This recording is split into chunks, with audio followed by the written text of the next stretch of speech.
So what we are talking about today is grant writing. Everybody wants to, basically. Whether we are working for it, we're writing for it. Whether we're in an office, we're in the field. I didn't understand that. Even my big three doesn't understand grant writing, and it's an AI. So that just shows how complicated grant writing can be and why this topic is important. And one of the main things about grant writing, I always say is that when you look at it in the perspective of you are applying for a job and you are the one responsible for writing your job description to convince the employer that he needs you in his business. So just think of grant writing that way. I'm a job seeker and I am looking for a job, but I know that you have a need. And so I'm going to write what your need is and how I, with my steps, will be able to fulfill and fill that need for you.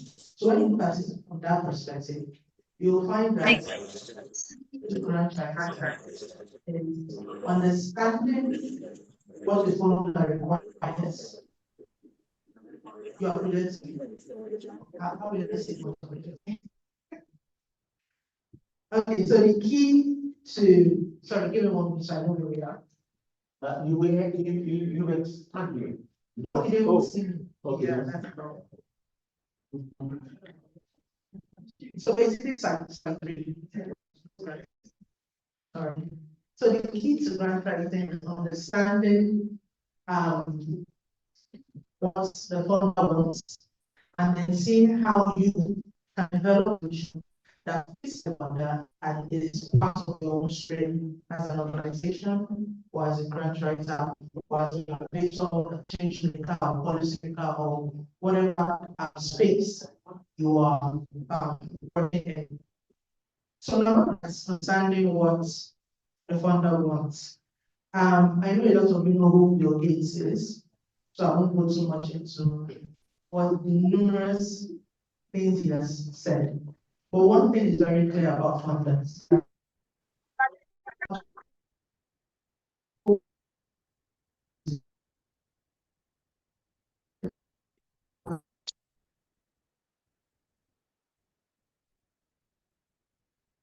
resource as possible. What that means is that if they are going to be providing a much in other countries, they expect that $1 million to be able to solve the problem. Let us continue. But of course, that's not that's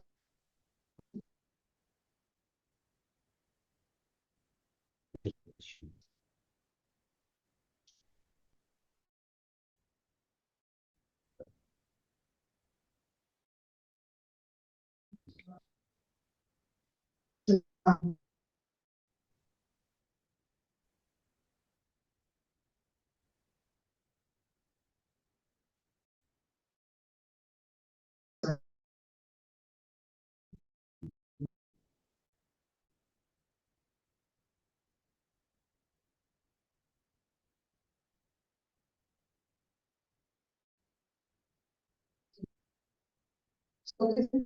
You said our resources are limited, but our appetite to change the world is not. To make the biggest impact, we need to focus on the places and issues where we can have the greatest effect. So when you're thinking of the funder, you're thinking of a call that has been put out, a request for application that has been put out. The first thing that you need to understand is that the funder is trying to solve a problem with the resources that they currently have, and that problem is their priority. Your problem is their priority. This is what they have decided, what they are focusing on, that you also need to focus on. Now, if that is not your strength, it is advisable that you look for opportunities that fit in line with your strength, because then it is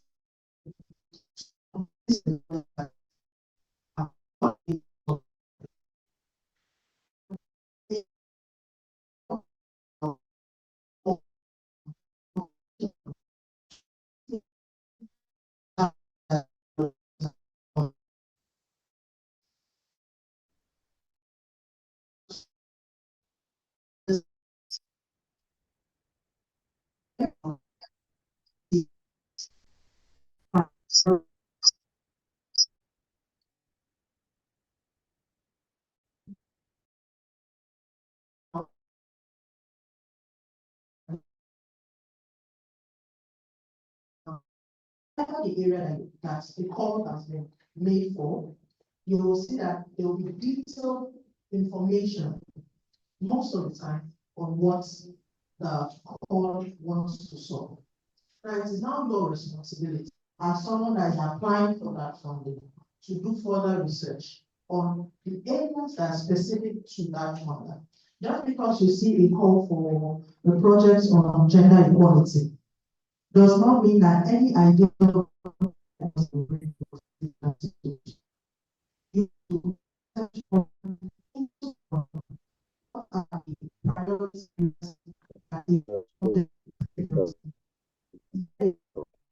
we have released that shows what the focus area is.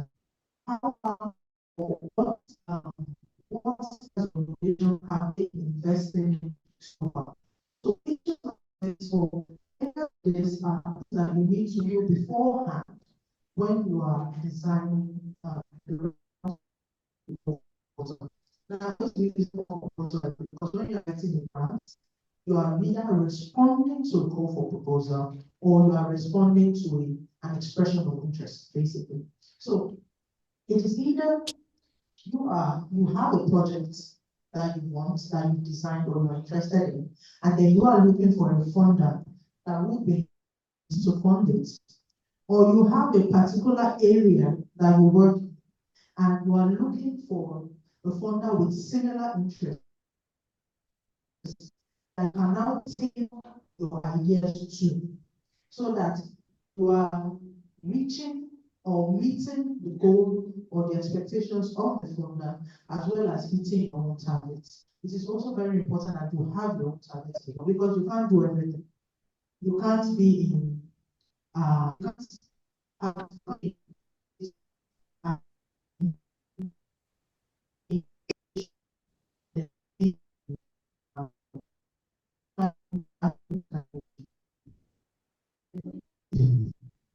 so you have to be specific in what you're writing. There are areas that you can't apply for because it is not your strength.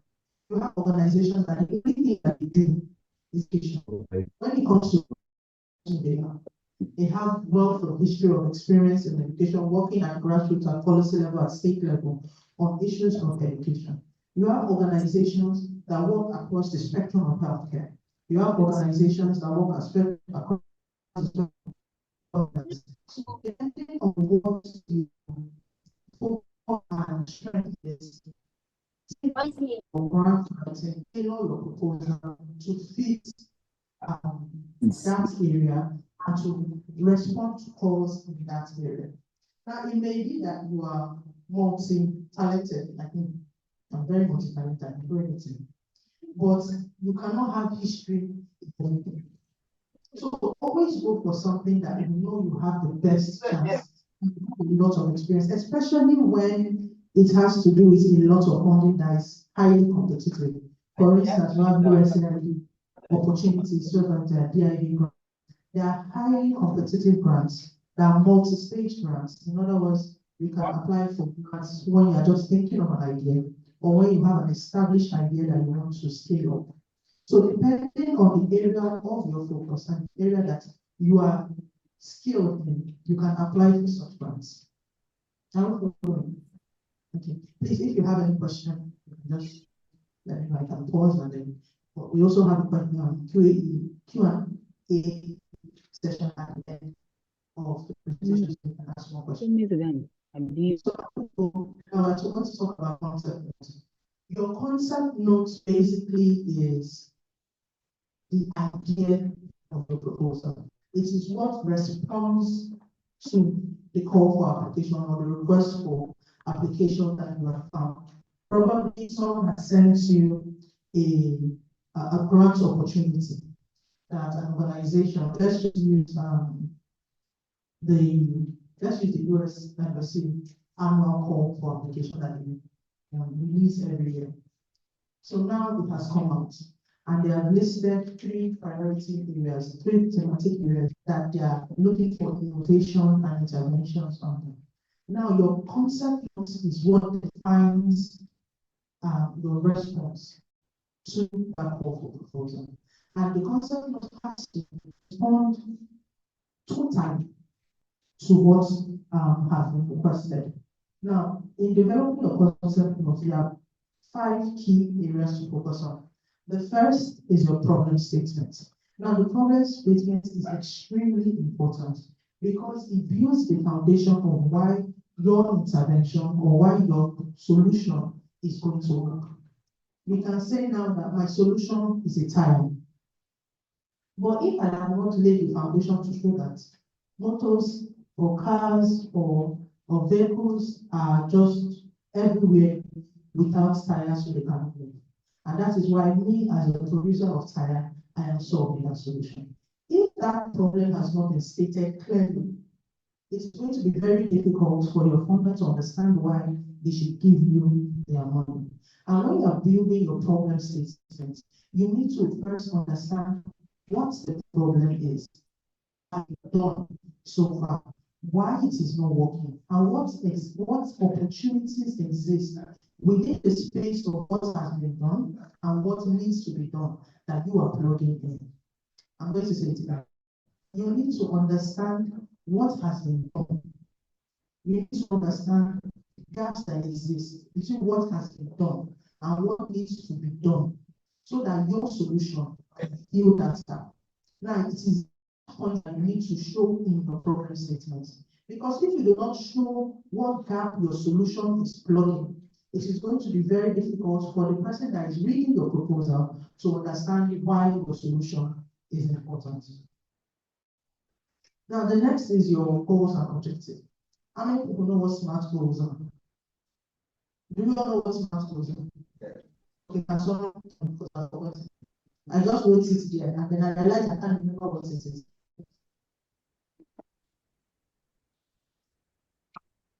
SMART goals are specific, measurable, attainable, realistic, and tangible. Social media management is good for me. Just remember how to be smart. Community management. First thing is, you need to state exactly what your goal is to train people to goal is to reduce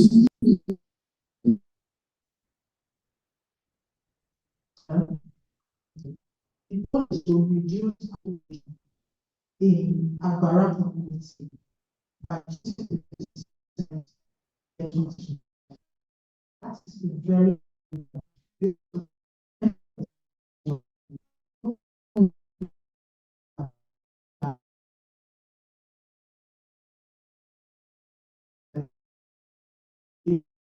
entire concept. If they pick out only your goal, it is easy for them to see exactly what you want to achieve. Now your objectives speak to your goal. That means your objective has to contribute directly to achieve. If you want to what your objective to be how you engage your I think your objective what you are going to provide to engage those young people. So your objective has to link directly to your goal and also has to be measurable. Because if you are unable to measure the success of your objective, it's not very important to know whether you'll be able to achieve those objectives over the course of time or not. Now, when you've written your goals and your objectives, and when you are thinking about all these things, you have to think about in with the funders' parts. The funders will provide ample information on their guiding documents, information on their website about projects that they funded before, that they are currently funding, projects that they are interested in. All these things would be available. So it is not responsibility again for you to research one, research thorough. When designing your concept note, it is speaking to what they are requesting. Now, when you've gotten your goals and you've gotten your objectives, the next thing is for you to get or design those key activities and outcomes. Now, these activities are what will contribute to achieving those goals and objectives. And it is very important that your key activities follow a proven strategy. Sometimes you might want to do something extremely innovative, but for everything that is innovation, there is usually a foundation or a theory that backs it. So we all know that education is the key to success. Education is instrumental in out of school young people, in providing empowerment, in providing economic opportunities. Now, these are, it has shown over different programs and projects and research the effectiveness of education as a strategy in reducing out of school young people. This is why in your activities, you need to show that you are incorporating proven successful strategies and proven successful activities into the design of what you're doing. Now, if you want to be innovative, in that case, you need to now think of a new way of carrying those things out, a new way of carrying out interventions, a new way of incorporating either technology or access or whatever it is that your idea is surrounding into established strategies that have proven success. Because you need to build on already existing success so that you have a strong backing and it is easier for you to convince the funder that you know what you are doing and that their money is not going to go to waste. Now, I will just put a note here that there are particular funding for idea testing. So that's not what we are talking about now. Now, there are particular fundings that some foundations and organizations give out for you to test new ideas or test new theories and see if they work. So those things they are far in between and not just organizations like this foundation, they give something like that to test new concepts because they are heavily into investing in innovation. Organization, they need ideas that will solve the problem. So what stage your ideas bringing the solution that you already have is but you want to now solidify in response to something.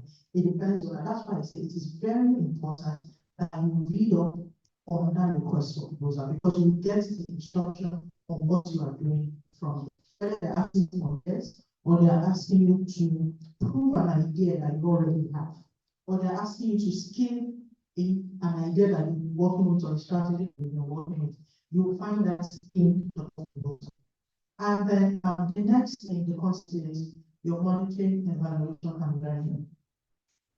A lot of people say they do M&E, but they don't really do M&E because the proof of M&E, even within while the program is running, you are improving on the program. People have this concept that you are not supposed to change the proposal once you have written it. In other words, whatever you have written is exactly what you did. No, that does not go like that. In January, the dollar was like 400. So, nothing can be the same at all.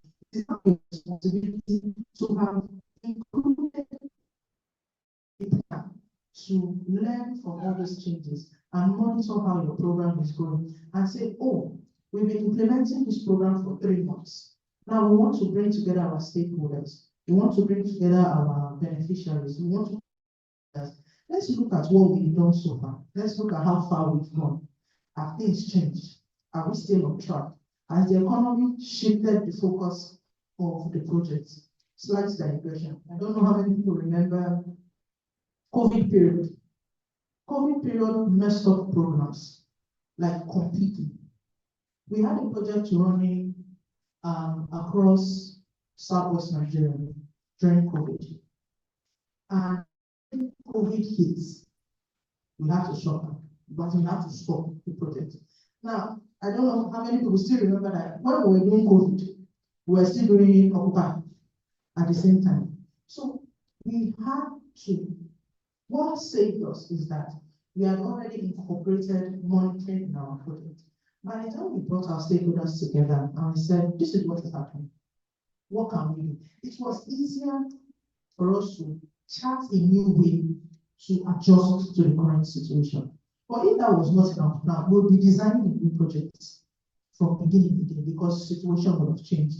Now we would have needed to start dealing with insecurity, dealing with virus transmission then, and how to protect everybody. So the projects, I know a lot of projects that completely stopped during COVID and could not start up again because they had not incorporated that learning aspect into their project. And the key about M&E is that you have to involve the people that you're working for.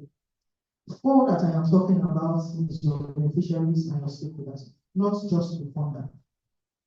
A lot of times what your funder wants to know is what is happening on ground.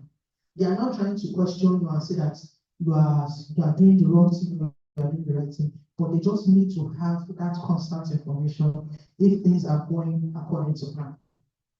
So when you incorporated monitoring and evaluation and learning into your program, it is easier for you to understand how flexible and adaptable your project can be.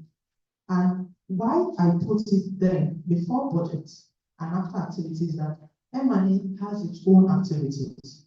You have focus group discussions, you have surveys, you have interviews, you have meetings, stakeholder meetings that you carry out that are separate from the main project activities. They are not building capacity. They are not providing learning. They are not training. They are not educating. Of you learning together and tracking what you've already done in the project.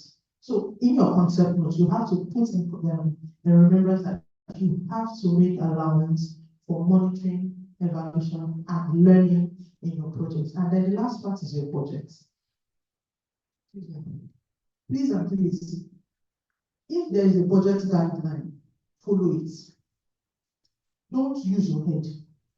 A lot of time, people think that they can discard the template that has been provided or the guidance that is provided and say that I know my projects, this is what I do. It's a lie. You can design whatever you want. If it is not and according to the guideline that has been provided, it will not be reviewed. Because people don't have time to start understanding the way you are writing when they've already given you the templates that will make it easy for them to understand. So first and foremost, check if there is a guideline for your budget. Most of the time, you have guidelines for how much you can allocate to overhead costs, to personnel, to M&E, even within that budget. Sometimes you have to think about and say, these are aspects that are important. As a general rule, I always believe that at least 50% of your entire program budget that you are requesting for should be dedicated to direct project activities. Then the others can now be split between personnel, overhead costs, admin, and the others. My golden rule is 70%, 15% to personnel, and 7% to admin, and 5% to M&E. But that's has not been designed or stated within the budget guideline on how we should allocate specific funding. A lot of organizations give that allocation, but in case they do, remember that what funders want is their money to go to the solution. Primarily, what they want is their money to go to the solution. So if you are writing a proposal that is not a research, you are writing a proposal, and in 100,000, 50,000 is going to salary, just know that that money is not coming to you. It's not coming, just forget it. Because they are not employing you, they are taking your idea and they're investing in that idea to see what would come. Any questions so far? Okay, next one. Understand that. Okay, so key point in your proposal, as I said, justification. Build a strong case for your idea, use data. We cannot overemphasize the importance of data in justifying why ID matters. What the problem is, the magnitude of the problem, you need to state it clearly, boldly, at the beginning, not at the end, not in the middle. At the beginning, when you're doing introduction, start with what the main problem is, at the magnitude of the problem.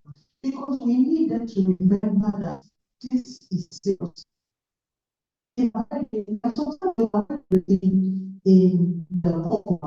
that we've noticed that there has been a rise in gender-based violence, and that Nigeria accounts for, I'm not saying Nigeria does not account, but Nigeria accounts for 50% of all domestic violence in the world. Write that in your justification. Then go down again and say, even in that 50%, 80% are young people under the age of 20. Make the problem very real. Put numbers. Even if you don't think they are numbers, go and find it. Find that one. Because nothing speaks louder than numbers. Nothing speaks clearer than data. Include data in your justification. Explain why the problem exists. Explain how much the problem is affecting people. And then, within that justification, show why your solution is solving a problem. Usually when you have like an executive summary, sometimes they don't ask you for executive summary in your proposal. So in your last paragraph of that background or justification, that last paragraph, put in your solution and why your solution can solve the problem that you have mentioned in the first three paragraphs. It is very important. I will say it is very important to do research when developing the justification for a proposal. The next one is the next one.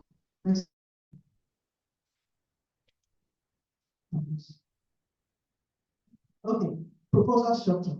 Now it's very important for your proposal to follow a flow. You start from your introduction or your background justification, you told them the problem. The next is what you want to do. And then the next is how you are going to do it. And then the next is what is going to happen when you've done it. And then the next is how you are going to sustain what you have done. So basically there's a flow from introduction or justification to your goals and objectives, to your activities, to your outcomes, to your end money, to your sustainability, and to your budget. That flow is extremely important because it's a logical flow of where you are coming from and where you will end up with that proposal. So if you put budget at the beginning, automatically because what you are selling is a solution. You are not, well, we know you are begging for money, but let's leave that on the side. But what you are selling is a solution first. Show the value that you will get, and then say that this is what it's going to cost to achieve this. Never ever put budgets before you go. Don't even mention it at all. Always leave it to the bottom. There are some expressions of interest that don't even ask you for budget first. In their first call, there is no mention of budget. All they want to see is the idea that we have for that problem. And they will tell you to write it in 2 pages. And then you attach supporting documents, which can be your annual reports or activities that you've done to show you have experience in that area. So first thing first, always follow a flow with your proposal. From the problem statement, to your goals, your objectives, your activities, and your outcomes. And then we can now add your sustainability plan and your budget and your M&E and everything. Now, your methodology is very important. As I said, you have to show that the activities that you are going to implement will directly link to the objectives that you said you are trying to reach and the outcomes you want to achieve. So, if, as I said, if your objective is to take 1,000 people out of school, 1,000 young people that are out of school, and give them economic empowerment and make them economically empowered, your activity cannot be showing movie. How? That's your activity can be constructing a road, because there is no correlation between constructing a road and putting out of school people, giving them empowerment. And that's how construction is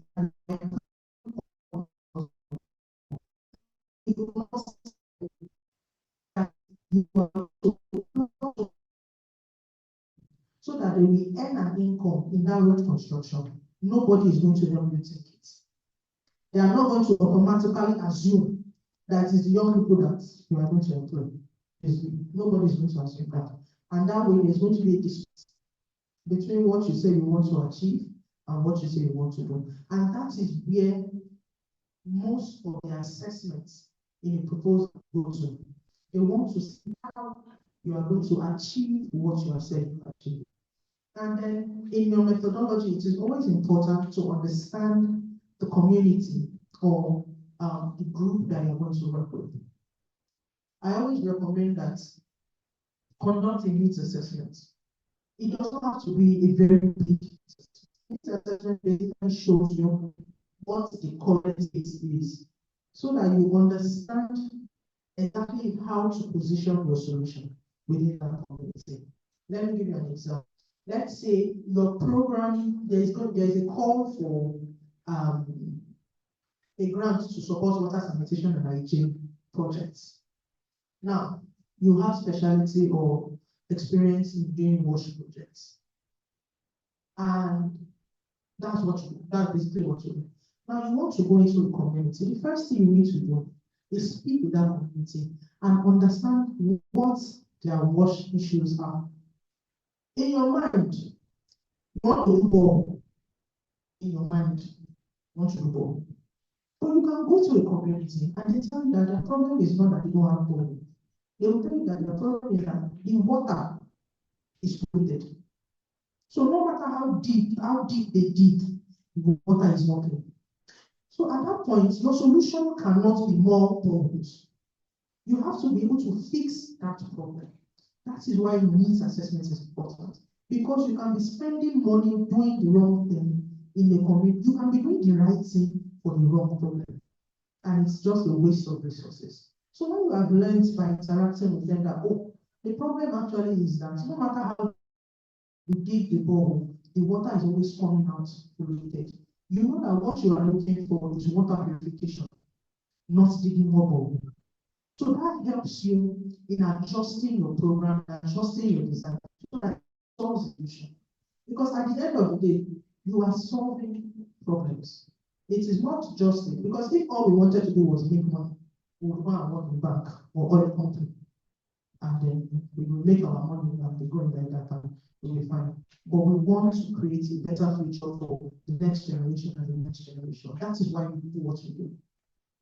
So if that is your true calling, if that is the true focus of your work, you need to understand what is within the community.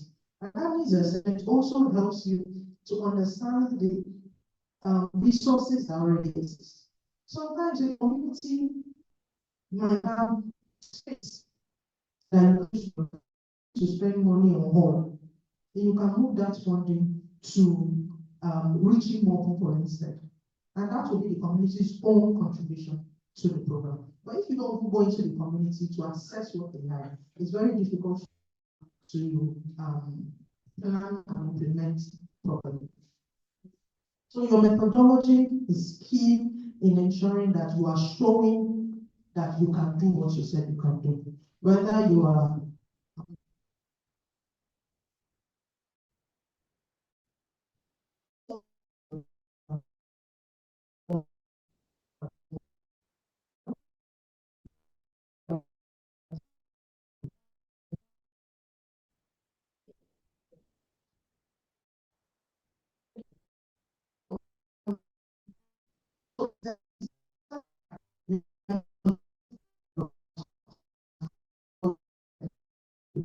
and then budget wise.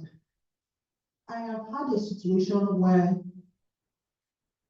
in the earlier days of my work in Hacey, we didn't currency was the way currency is.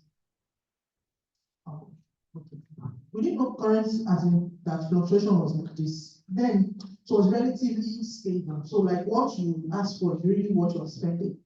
Unfortunately, when we budgeted, things were normal. When we got the grants, things were not normal again. Everything had changed. So we had to find ways to cover that shortfall. Luckily for us, we are already a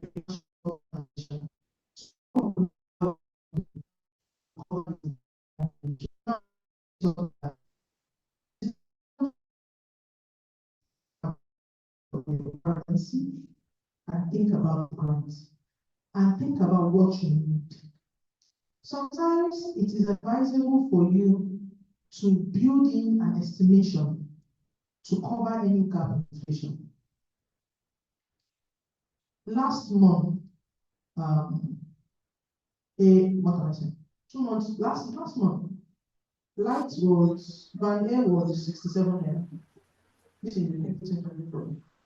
This month, by the air is 225 naira. Last month, oil was like 500 naira or something like that.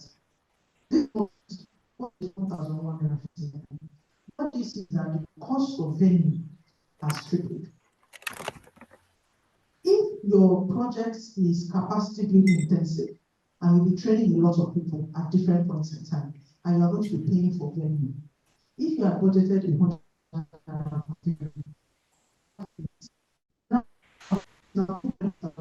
your budget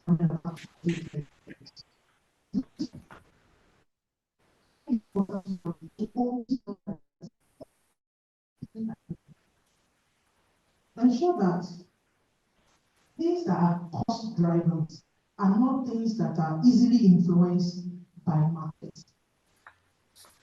Whatever your cost driver is, in other words, whatever the bulk of your saving money is, are not easily influenced by the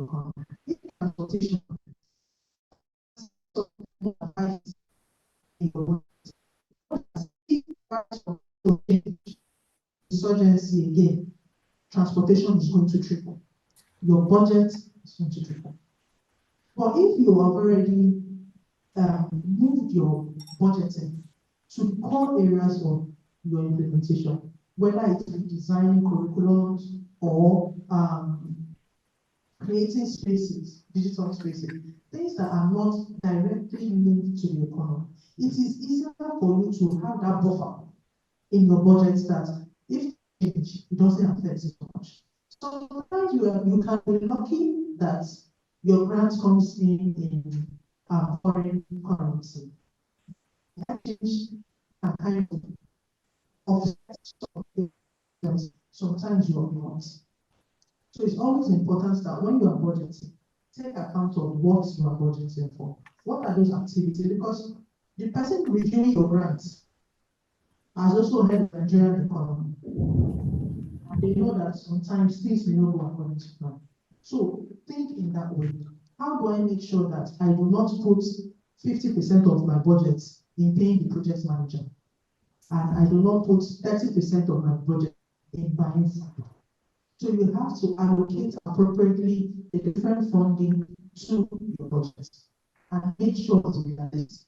Realistic in the sense that you know what the current market cost is, and we've included the possible inflation in that price within the next 3 to 5 months. And say that even if things change, the offset won't be too much. Now, when someone sees the budget and says, oh, a chair is costing 50,000, you've written 55,000. That means you are assuming that even if before this grant comes in and prices change, it shouldn't be more than that much. But if price chair is 50,000 and you can write 250,000, you're a thief now. Now, what kind of inflation? So it's important for you to allocate money appropriately. Projects and that needs to be communicated clearly. When planning sustainability, You need to think, what are the core areas of my projects that even when this one is finished, because when you finish, don't matter how you want to do it, they will stop funding you one day. What happens when you stop funding? What happens when you leave that community and go to another community? Because you can't stay in one community forever. There are problems everywhere. You can't just sit in one place, especially when your idea is good. Your idea needs to scale. And when you scale, you move. What happens when you are no longer in that community? It needs to be clearly stated. I think that's apart from methodology, the most important part of your project. What happens when the funding is finished, when the funding ends? Have you created social structures that makes it easier for the community to adopt the project and continue it at the end of the grant? Those are things that you need to start thinking about in your project. So we'll just quickly touch on the do's and don'ts of grants. Number one, as I said before, don't ignore the guidelines. Almost all the questions you might have will be found within those guidelines. If you do not see it in the guidelines, go to the Q&A. FAQ, it will be inside. Do not ignore it. Find it. They always release it. You have the call for application, you have your guidelines for your concept notes, the guidelines for your budget, the guidelines for your M&E, the guidelines for your work plan. Find every single guideline available and read it thoroughly and follow it when you are developing your concept. Two, don't reinvent the wheel. Your solution has to be unique. If they funded teacher training,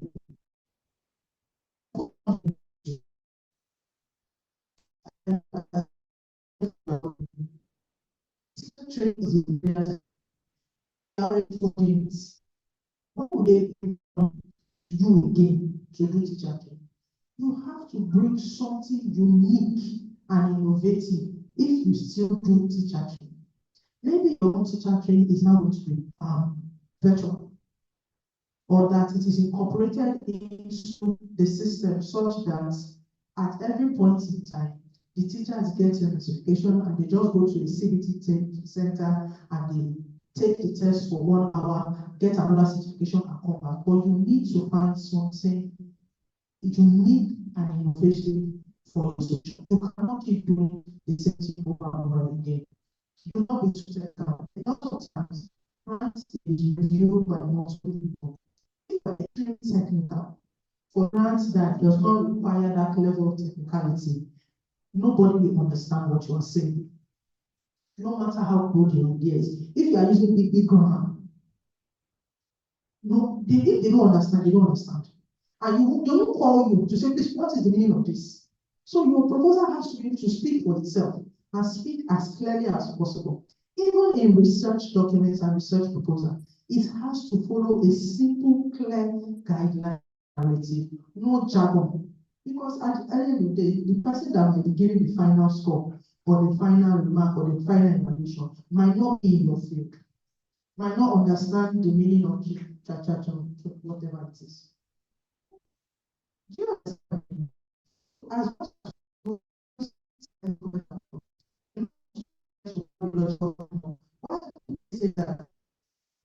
you are doing your concept design, draw it. So there's a difference between theory of change and logical framework. So logical framework basically shows how your goal connects to your objectives, connects to the different activities, connects to your outcome. So if you are able to draw and see that clear connection, your project makes sense. If you cannot, the project is not making sense, and you need to review your concept notes to ensure that for every objective that you have activities that can lead to it. You don't have those activities that do not and people will see it. So, for logical is ensure that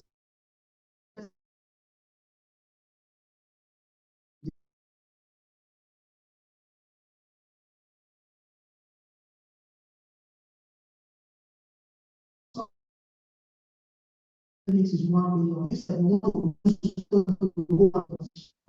to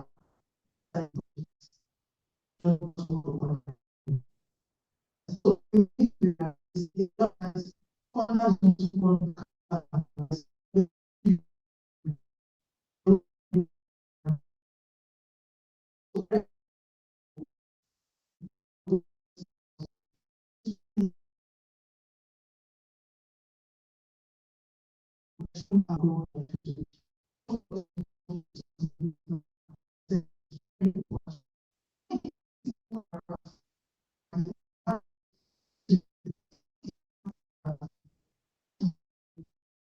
of this project, the plan is that it is going to be adopted by the local government, because during the community engagement, we are already training officers in the local government to be able to run the program by themselves, include the sustainability plan, so that they can start thoughts ahead. I hope they are more.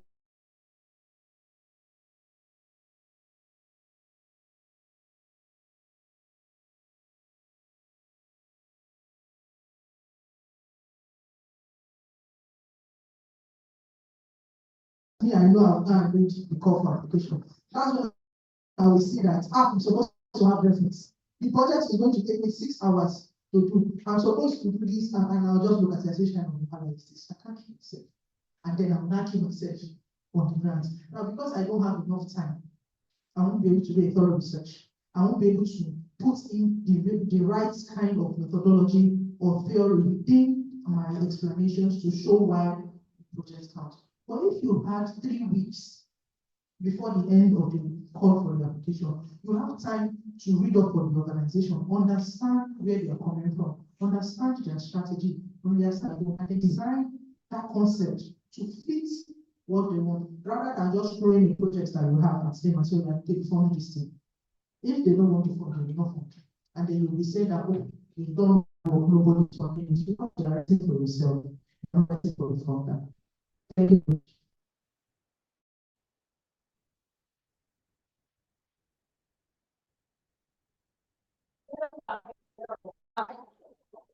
Thank you so much, Rhoda, you did amazingly well, and in fact, yeah, we're going to be taking question and answer.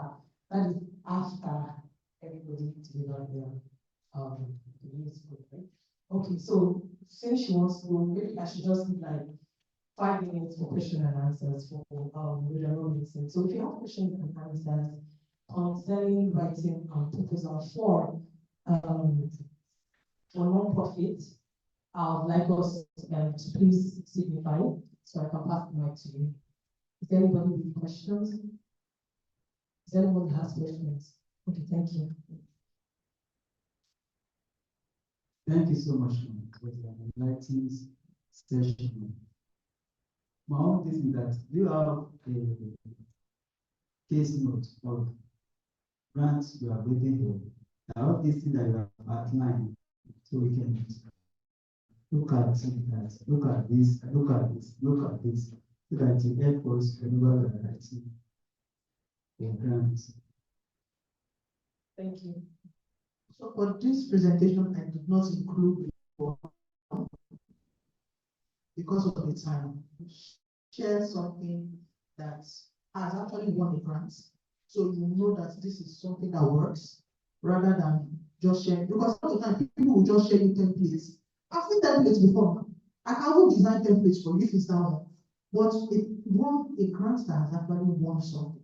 You want to work with it. And one thing is that I think this is very important. Sometimes it is just the idea that a funder would like.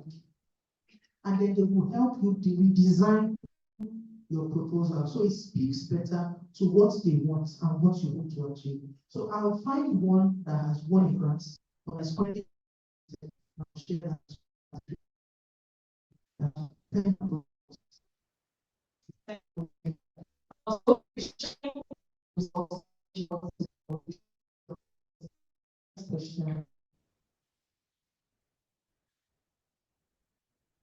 Hello, everybody. My name is Dr. Ngozi.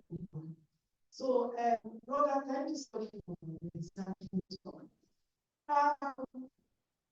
This is based on an ideal situation, right? What happens when you're writing a grant with people from different organizations, people from different countries, people that have different ideas? How do you get it together to make sense? Thank you.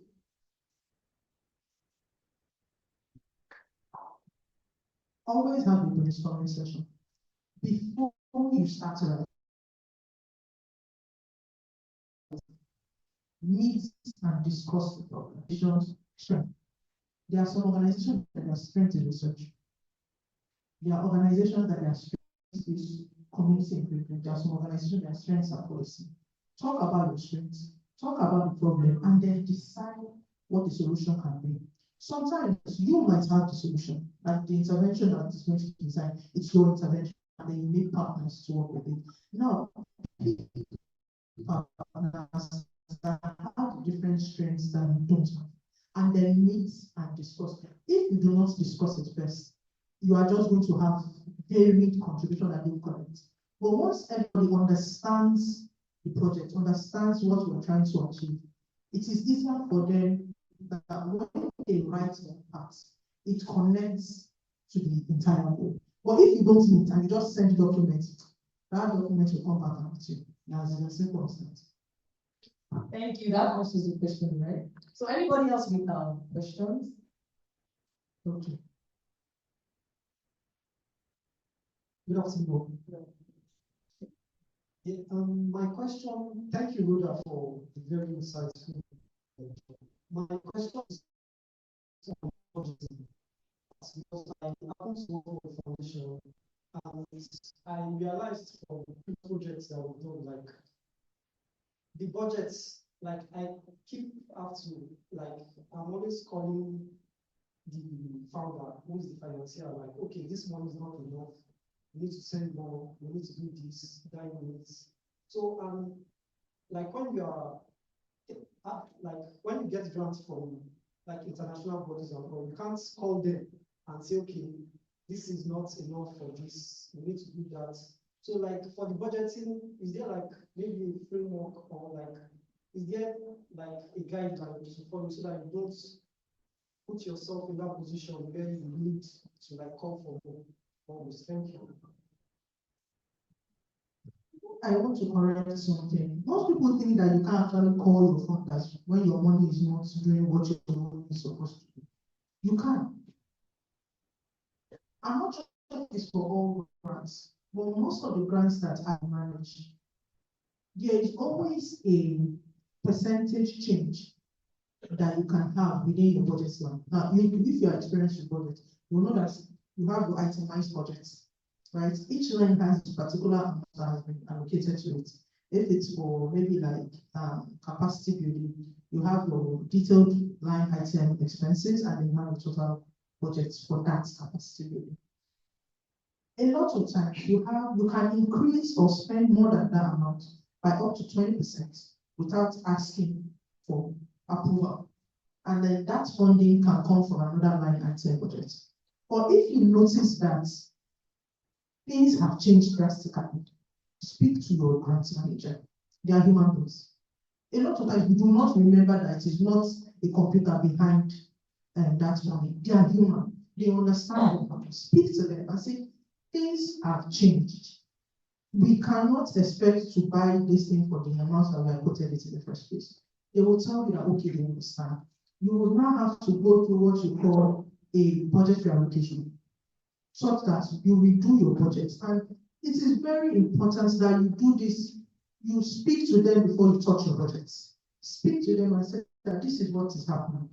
And they can also, they won't be able to give you more money. Most of the time, they can't give you money. But they will allow you to work your budget to reflect some things. Sometimes it may not be feasible for you to carry out some activities. During the COVID period, we could not carry out physical activities, but we needed funding to buy protective material. Because we could not receive more funding at a particular point, we spoke to them and said, we can't do physical activities anymore. We do not have the platform to do virtual activities. Can we change this line item so that we can take out the physical activities from them and then start doing virtual and reallocate that funding to somewhere else? And they said yes, because they also understood what the problem is. But if you take it by yourself and say, but you will bring out plan and invest projects at the end of the day, and you start saying because it was you know,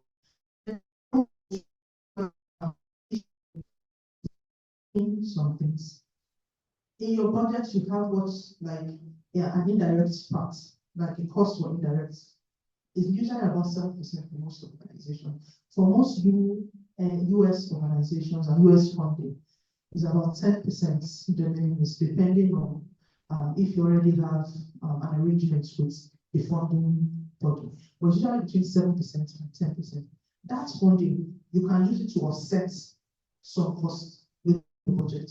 So if value that you have budgeted for 50,000 naira is now 75,000 naira, if within that budget line you still have money that shows that it's less than 20% change, you can move from that your demands into that cost to cover it. But once it gets above 20%, you need to start speaking to your fund manager. It's not the end, just like how your monitoring and evaluation shows you what works. It's also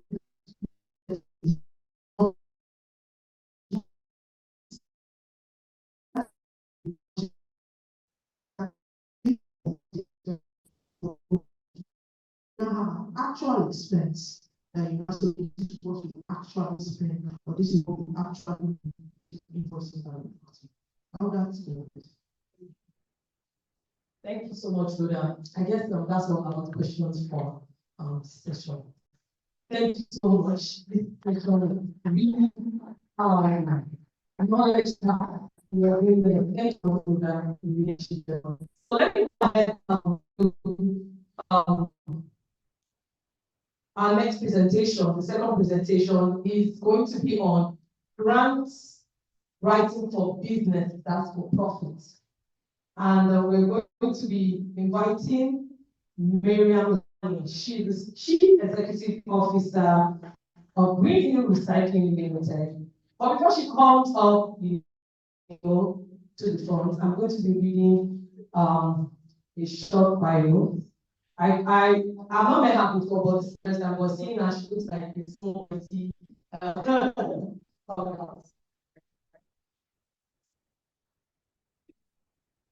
Okay, so I'm going to be reading her short bio. Mariam Lawani is a multiple award-winning environmental consultant. She's the founder of Greenhill Recycling, a social enterprise addressing poverty, unemployment, and climate change challenges in Nigeria, using recyclable plastics waste as the currency to exchange value.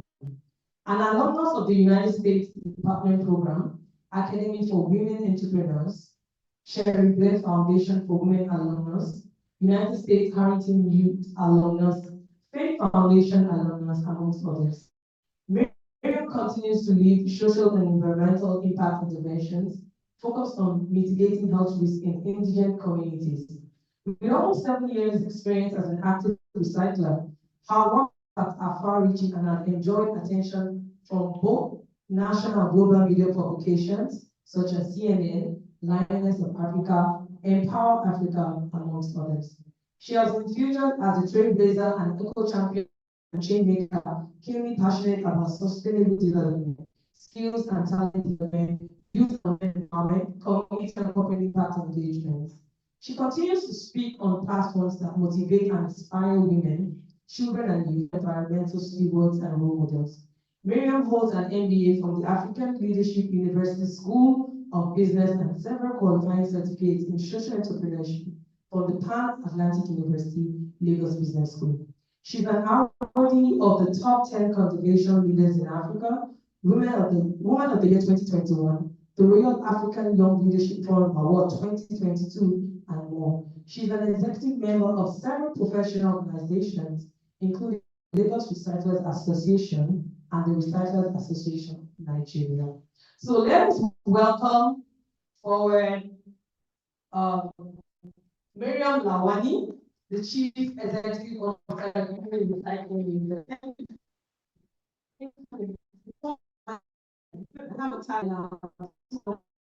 I like this. Good afternoon, everyone.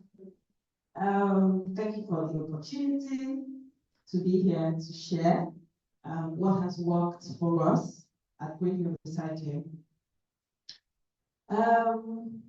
Contrary to what Rhoda did, we are going to write. So we're here to learn how to write grants, right? Good. So please, can I see your pen and your paper? Next slide. The goal today is that at the end of this session, I think I have 45 minutes. Please, somebody should help me keep track, because when I start talking about what I'm passionate about, I can spend the whole day. What's your goal? What do you want to achieve at the end of this 45 minutes? Anyone? Anyone wants to share? I used to be a teacher before, by the way, so. Sorry. A grant, okay. To be able to write a grant. A winning grant. She qualified it. Eh? Where are the guys in the house now? Huh? Please save the men. Somebody.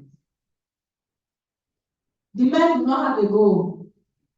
Okay, so my goal for us this afternoon is that at the end of this 45 minutes, we should have some form of framework, right? A skeleton. Somebody asked and said, oh, is there an example? So interestingly, I've added to the slides, one of the, I actually pulled up words, right? From one of the grants that we won, the Afro-Plastics Challenge. And to be honest, that was a challenge. It was the most rigorous process that I've ever had to go through in the grants, and had so many components that even helped me relook at my own business, right? So I use that as a template. But before we go on, put your hands up, next slide, please. If you are a for-profit, you have a business, like a proper business, want to put your hands up well now. I don't even know my people I'm talking to. You are saying concept goes this one. I don't get it.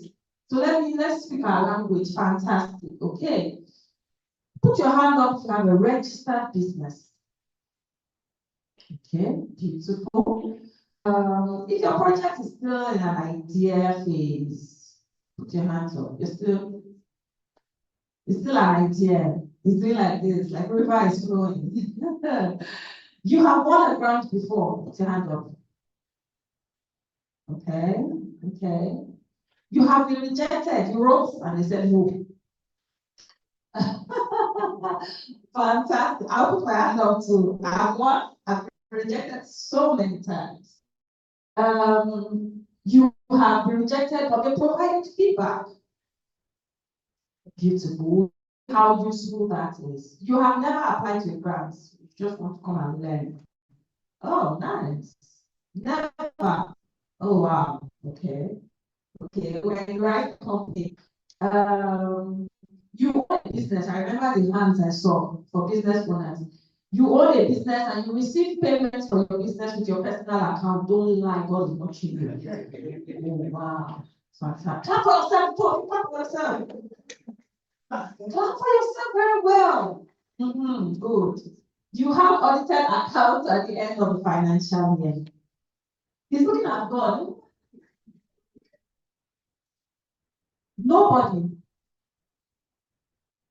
You do consistently every year. Beautiful. Can we put our hands together? You have a TCC, and we should take a group picture with Rhoda. Please, let's pause this grant. Please, I want to be in that picture, that photograph, before she exits the hall. Nobody shall shout. I catch you, sis. I will leave the show. Sorry, let's pause. I will not forget that. Sorry, you have to interrupt. I'm so sorry. I'm leaving, so we just have to capture it at the moment. So I'll call on the USGEAA executives to join them in the pictures.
Don't compare your phone to that one.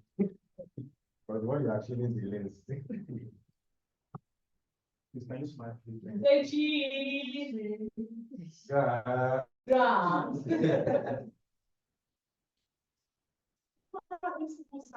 everybody join?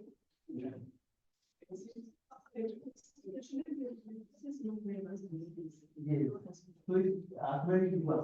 Okay, let everybody join now.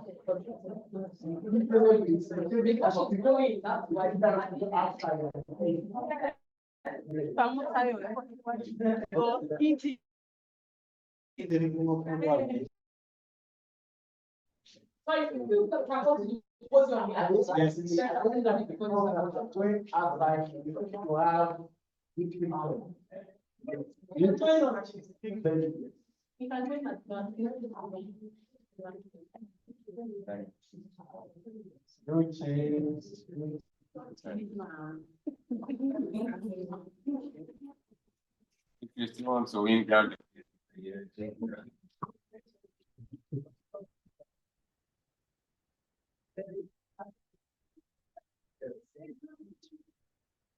One, two, go.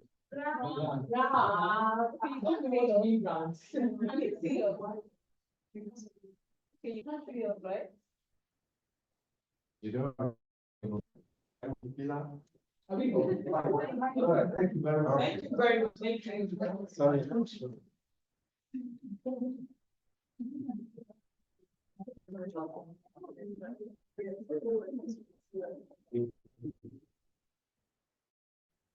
Thank you so much.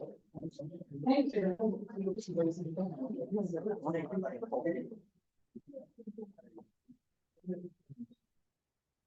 Sometimes we change the status quo, sometimes, can be, and I think that teaches us something. We don't just carry any application from somewhere because it's last minute. I think I'll start from where she stopped, lastminute.com. I'm guilty. Put your hands to it. Fantastic. We're all guilty. And so you just carry the pin and slam it at them.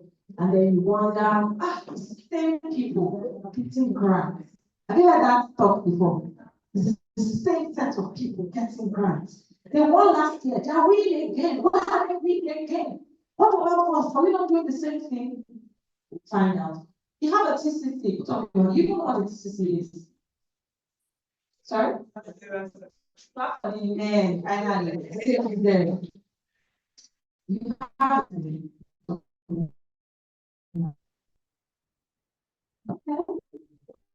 Every year, tax clearance certificate.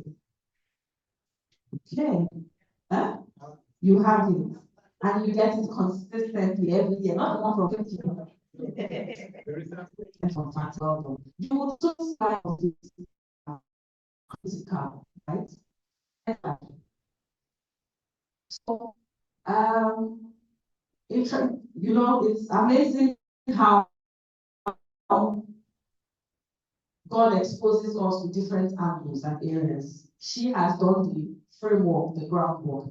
We will do the what? The practical work. So I thought to present to us the general format of how grants are usually for-profit grants. Please leave picture. Listen and write. Most importantly, you have to write. You have to develop a winning grant today, or at least a skeletal winning grant. So that idea, that business, that project that you already have going, start thinking about it now. Leave picture. I will give you the slides if you want. It's not It's not whatever idea. I'll share it if you want. But as we're discussing, as we're having a conversation, be thinking about your project because you would write for yourself. So generally, this is the format. They'll ask you for personal information. It's not just because they want to follow you or they'll be your friend. They're also using that to check certain parameters that they've set. For example, there are certain brands that are age specific, right? And so you say you qualify, right? It is you qualify. However, you ask for you wrote it that is, right? That already is a red flag. You have lied. So they want to find out these things. Sometimes they ask you for your LinkedIn. What's the kind of things that you put out there? What's your digital footprint? What do you share and talk about? Some of us think these things don't matter. Yet we are surprised how we're not winning grants. They could ask you things about other grantors that you dealt with or other accelerator programs that you've been at. Why are they asking you these things? They want to see that you are somebody who can be trustworthy. They want to see that you're someone who has been validated at some point by some. They want to see the kinds of organizations that you dealt with. That gives some level of assurance, trust, if you like, right? Thank you for that. And then your personal bio, usually you would have your business and your product, right? That's where the business or product, they want to get to know a little bit about what problem you're solving. Now, sometimes most times really, it's important to put a good foot forward because some grantors buy into you first before even into your idea. So sometimes you can ask personal questions like, what got you into doing this? They want to find out some background, some history about you.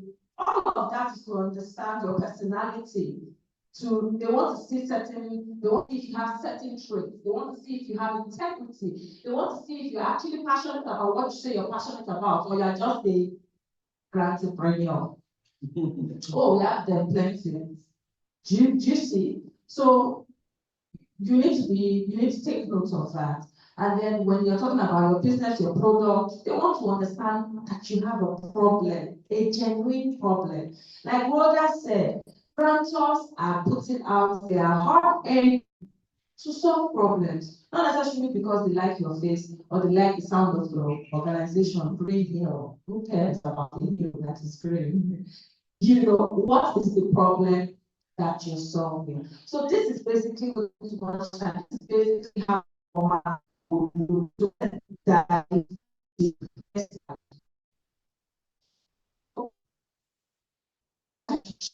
Or personal info, all the relevant questions, things around your background. It will be different for all of us, right? It will be very different for all of us.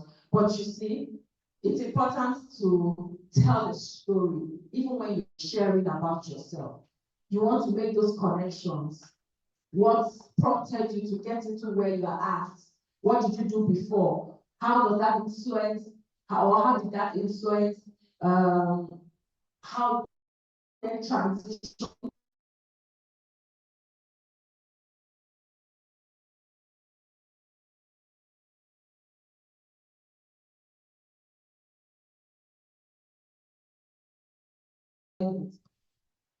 Or other connections that you can make.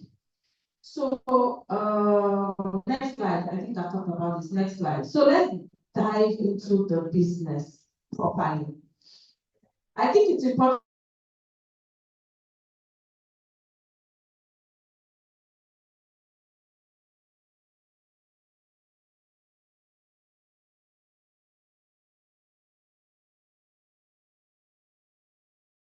Stand in front of American company. Is that allowed? Okay.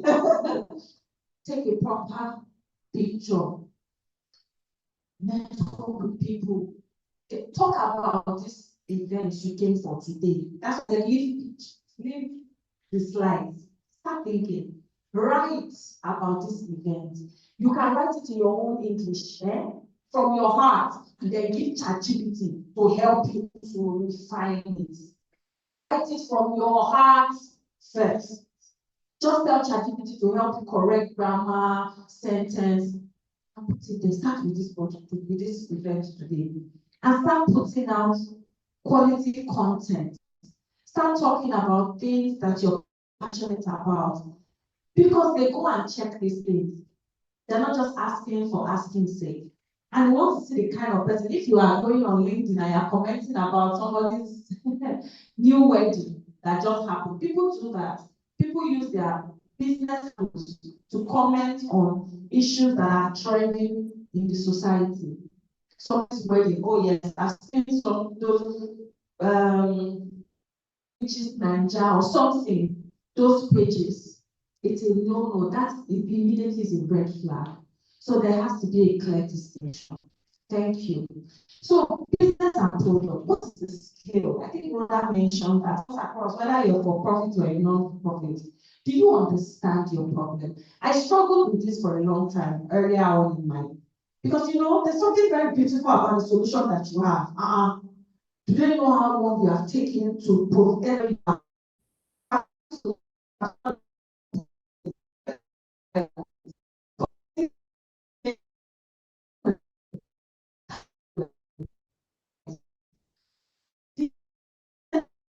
tell someone the solution that you have?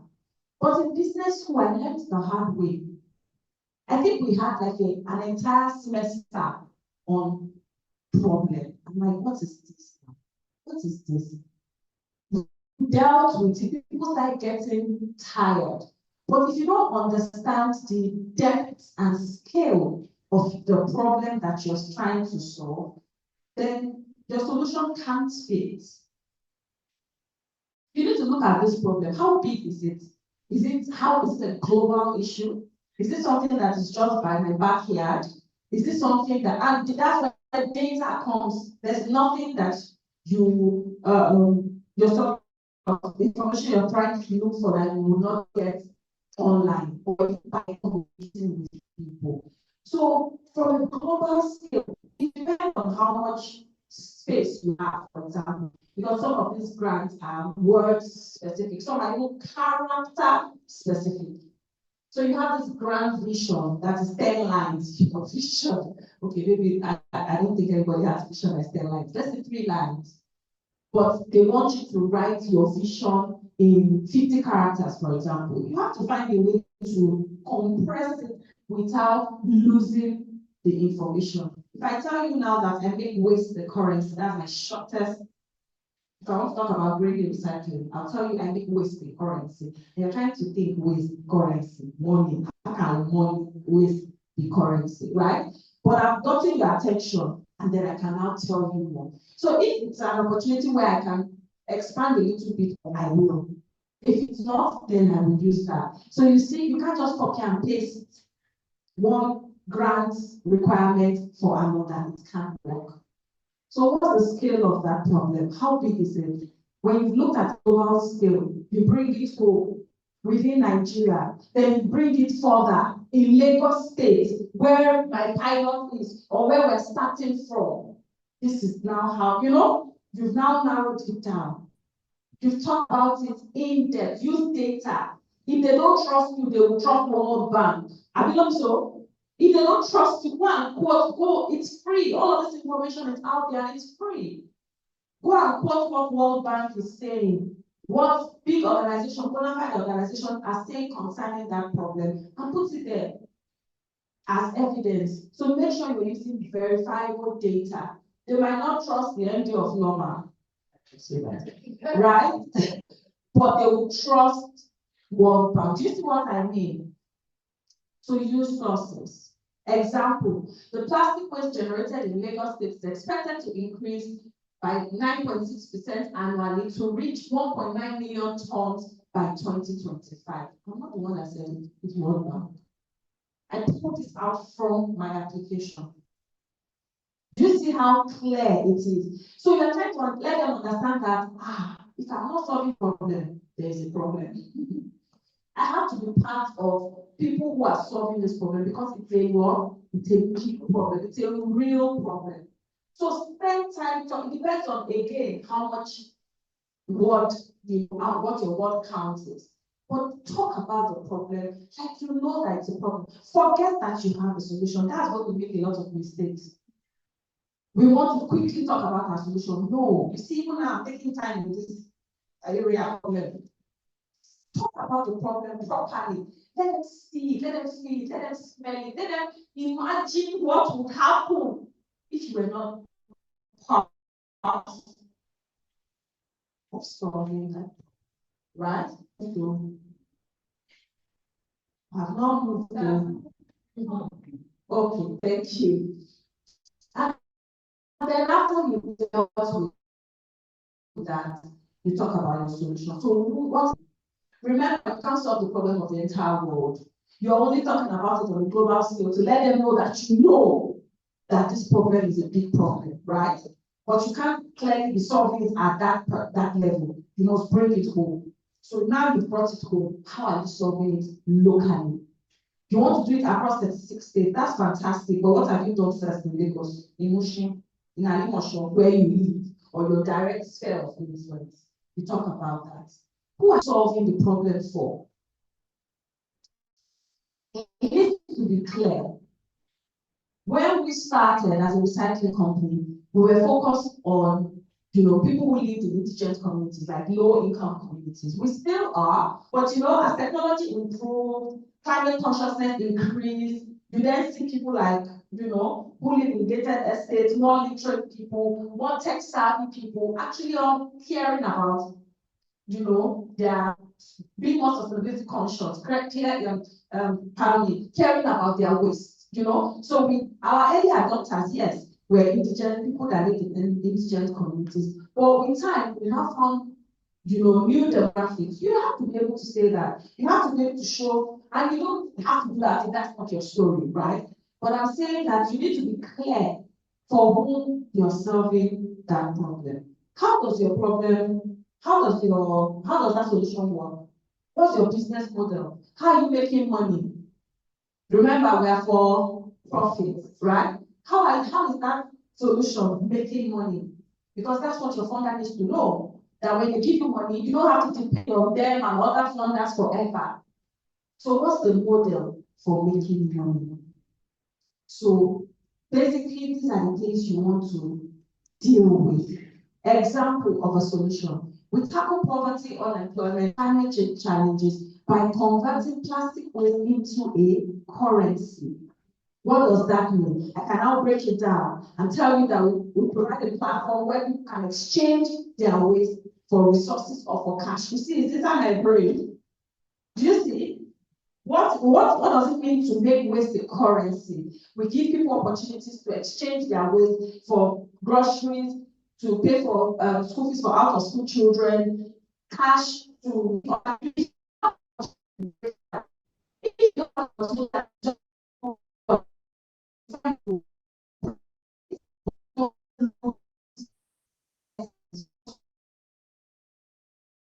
are telling a story from who you are to the last book. It's a speed and it must connect, it must align. There can't be any. Grant writing is a lot of work. There's no free money anywhere. You work on it. So no this and no peace. Grant writing is a lot of work, and if you want, and you see the beautiful thing is just to win one. Okay. Once you won that one, you'll be shocked how things will be opening up. So it's worth the commitment to sit down and do it the proper way. So now you write. I give you 30 seconds. No, 60 seconds. So what's the problem you're solving? Write it down. And it doesn't have to be perfect, right? Just put something down so that after this time, if you don't have paper, write on your phone, no excuse, go around it. Huh?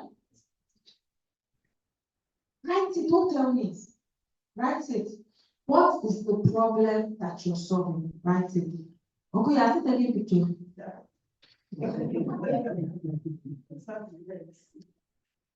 That's how I learned. By taking picture. Trying to extract content. With my own content. Just want to write your own. This is my business. You used to go and read that. This is my business. Case study. Write your own case study. What problem are you solving? Right. You have an example. Those is not for mentorship, they are mentoring as far. Can you see this man? The time you should be using to think. To think and write. It's engaging me. Then people are writing. Just think about it. What's this problem I am solving or I am trying to solve? Just task your mind a little bit. Is our time up?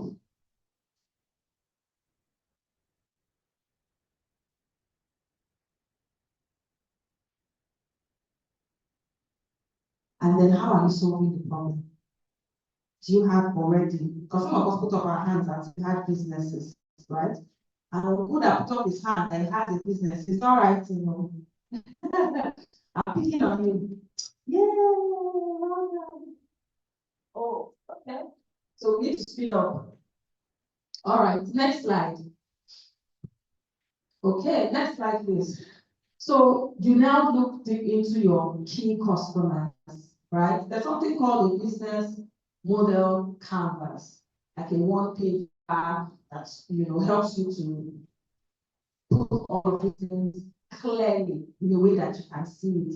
Some organizations don't necessarily ask you for a business plan, they just ask you for a business model canvas. All of these things are there. So how are you making money? Remember, previously we were able to tell them what our business model is, right? So who is paying you? My business, for example, is like the reverse. For most businesses, you develop a product, you find ways to market it, they buy the product, that's how you make money. My own business is upside down. I never look for customers. I actually can't meet demand most times. So you understand, like my users, my customers are, because I don't know if this makes sense, but we call the people who supply us our users, right? And the people who buy from our customers, yes, they are customers. But I'm trying to say that the way our model works, we don't have to do so much to market it. There's always a ready market for it. What we then have to focus on is on the supply to ensure that the materials are constantly coming in, right? So that's how, so you must be able to clearly communicate that. How do you make money? What do you do for the customer to meet their needs? So for my organization, we reduce the processing time. So we are not necessarily the end users, the final users of this recycling. Recycling waste, I mean plastic, the bottled water, or whatever it is that it's called, right? The raw material. The things you throw, all of you throw away. That's how I do it. That's how I get money. With the things you throw away, right? I am helping the final users to reduce their processing time. I'm ensuring that there's quality, clean feedstock to them. So I am very clear as to what the needs of even my customers, how I'm meeting their needs. How does a product benefit anybody? Have this brilliant solution, but of what benefit is it? You have to be able to clearly communicate that. I told you when we started, our early adopters were people who were what? Living in indigent communities. You can see how I communicated that here somewhere. Okay. In the previous slide, less than 3% makes less than $3. I think the previous slide was there exactly. I made it very clear. People who earn below $3 a day. So you are explaining clearly who the people you are creating, you're solving the problem for are, right? Thank you. Let's move on. Because of time, we might not be able to stop and write for ourselves for every single slide, but the ones that are important, I will make us write. So that should be clear. Next slide. So you've moved away from the business and the products. Remember, we're looking at what do the grantors want? What do they really want? Next slide, please. We've moved away from business and products. We've looked at our problem, the solution, who are our key customers, who are we solving the problem for? And then you look at the market. How big is this market? Is it just something that, after a few months will be non-existent? Sometimes you can be very passionate about something and it's not a real problem. You have to be able to tell yourself the truth, have a meeting with yourself. Yeah, market survey. How big is this market? You want to identify, they call it TAM and SAM, right? What's the total addressable available market? How big is this elephant that you can potentially eat if you grow? But right now, what is the sensible available market? Now, what is at your disposal to attack? You must know that. And what percentage of that are you taking care of? What percentage of that can you deal with right now? You must be able to identify that. And then who are your competitors? It doesn't matter. I always say, God has many children. Yeah. I always talk about God. I'm sorry if it offends you, but no apologies. God has many children. And as he dropped that idea in your head, let's believe that he dropped it in 70 billion other people's head. Mm-hmm. So it is the person who moved first with it. So there's no new genius idea here. Not that we're not in heaven. We're still on earth. So somebody has done it, even if they didn't do it in Nigeria, you brought it first. Somebody did it somewhere else before. So you must be able to identify who your competitors are. When I was starting out, I went to one of my competitors' facility and helped them to arrange flyer because I needed something. I needed to learn. A lot of us don't want to volunteer. We just want to. I just landed from UK and I want to start recycling business. Come and show me the way how. Why? Why? This is not a hypothetical, it's a message I received yesterday.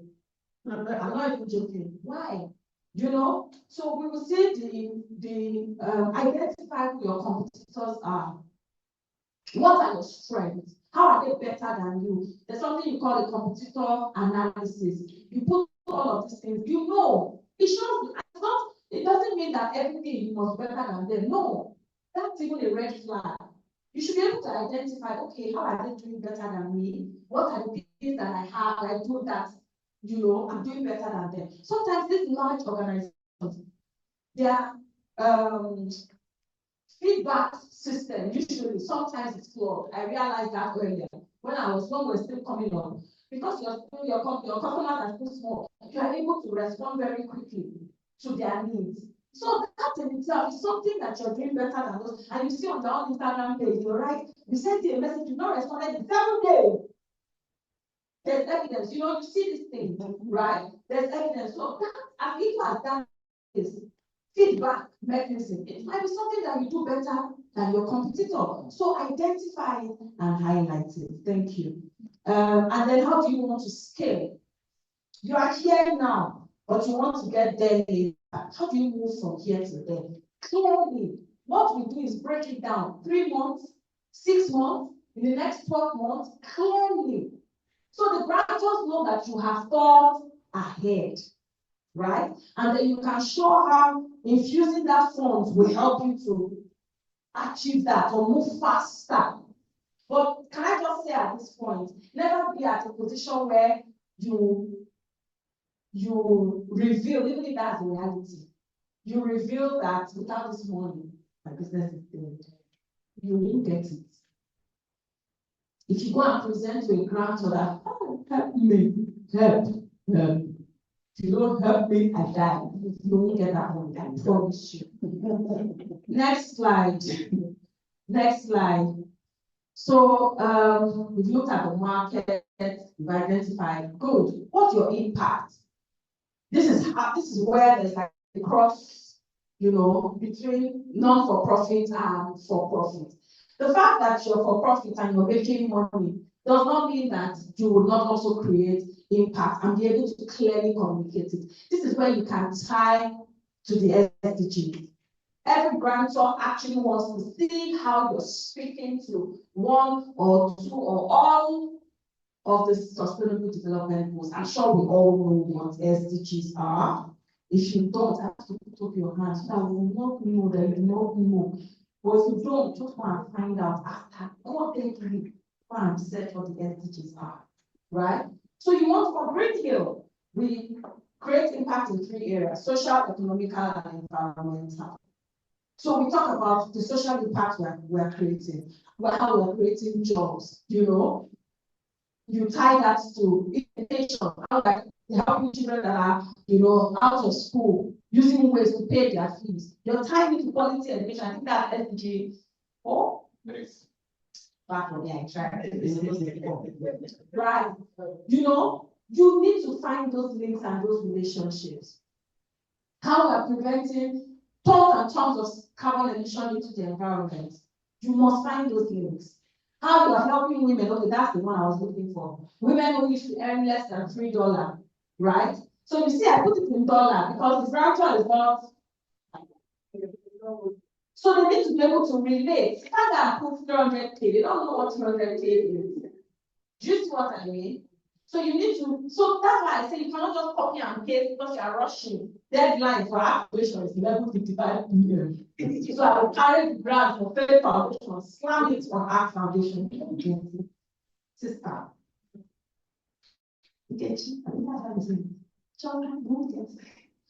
Okay, next slide.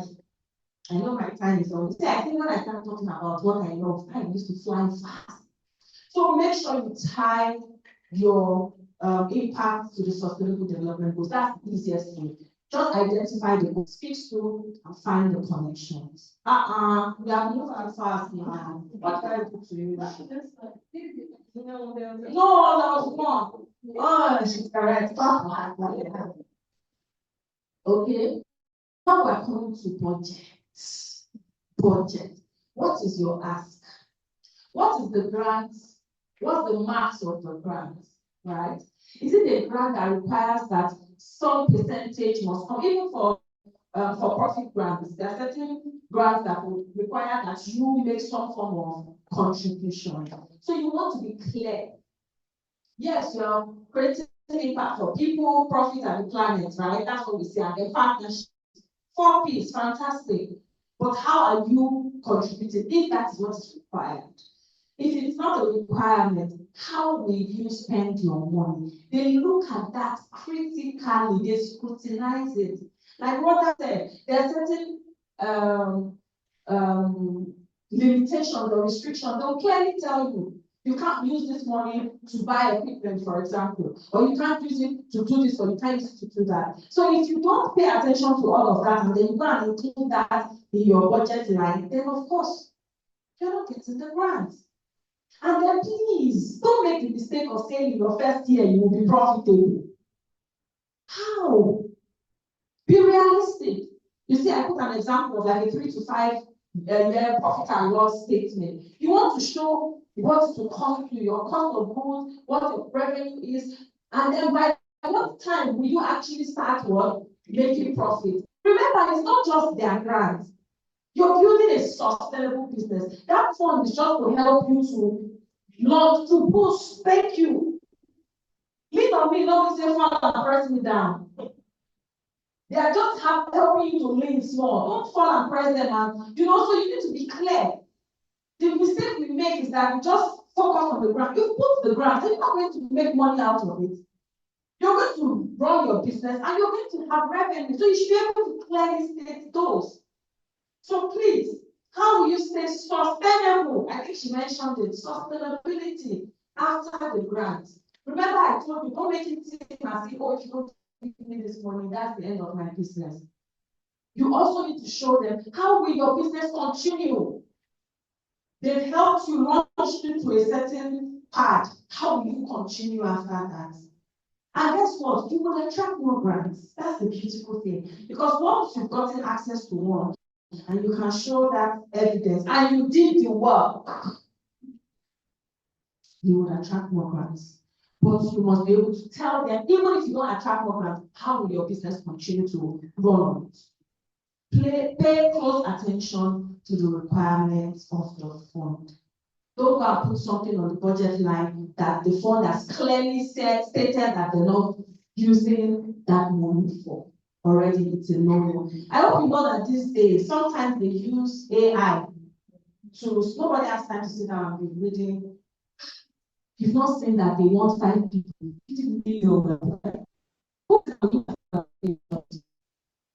Certain keywords, there's certain parameters, there's certain things. Foundation, we'll come and tell you more. See, it's not in his head. There's certain things that they're looking out for. So immediately you don't have those keywords, you don't have those parameters. Sorry, even if your idea is beautiful, even if it's going to save the whole world. So we need to be what? Smart when we're making these applications. Next slide. I think I'm wrapping up now. Yes, your team. Who are the people behind you? And this is where I will talk briefly about volunteering. Right? Yes, you might be an idea, you might still be a one-man nation. I used to be like that. Nobody knows me. But that's where networking comes into play. That's when you go for the first set of business advisory board members I had, and I still have access to today. I met them at Lagos Business School. They were my lecturer. As I finished, I bought their trousers. I'm not letting you go until you bless me. That's not that you come and take a picture. That they saw that I went to American Corner. We have very misplaced priorities. That's what you see these days. You give people access to events and all they are doing is taking a picture. When you should be talking to people and be thinking of how you can make those valuable connections. So yes, you don't have a co-founder like I don't have a co-founder. That was one mistake I made. If I found somebody who was equally as passionate, it's stress. So, there's somebody who is also lifting up some weight off your shoulder, because entrepreneurship can be a lot, right? But there are also issues around trust, around all that. But if you have that sorted, and you can have somebody who, helps you to stabilize, it's beautiful. But you don't have, what do you have? You have mentors. You have mentors. Say, appointing. You go for events, you go for engagement. It's not everything that is money. It's not every time you go for where there is money. Sometimes you go for this kind of network and you approach the person after. You think if you go to my LinkedIn profile now after this and you say, oh, thank you very much, I enjoyed LinkedIn. The response to you is very high. But if you go to my LinkedIn profile and tell me something, and I can't even think of what it is right now. I don't respond to. Do you see what I mean? So make fantastic relationships. Orange Corners, Chocolate Foundation was where I met Mr. Edmond. I sing his praises. I hope he's watching this. Mr. Edmond Dokoko, till tomorrow. He's my go-to. My brain is telling me I'm going to Mr. Edmond. He will help me. Do you see what I mean? So who are people standing behind you? And you might think that, oh, I don't have anybody. I'm showing you ways that you can get people. And if you show them value, the value of your solution, they will support you. And for nothing, I can't wait for board. They're advisory. And they're just genuinely very passionate about what they see progress. So they want to be part of it. Network. Thank you. Last slide. And you can see how we present. Oh, amongst us, we have 1.2 years of relevant experience.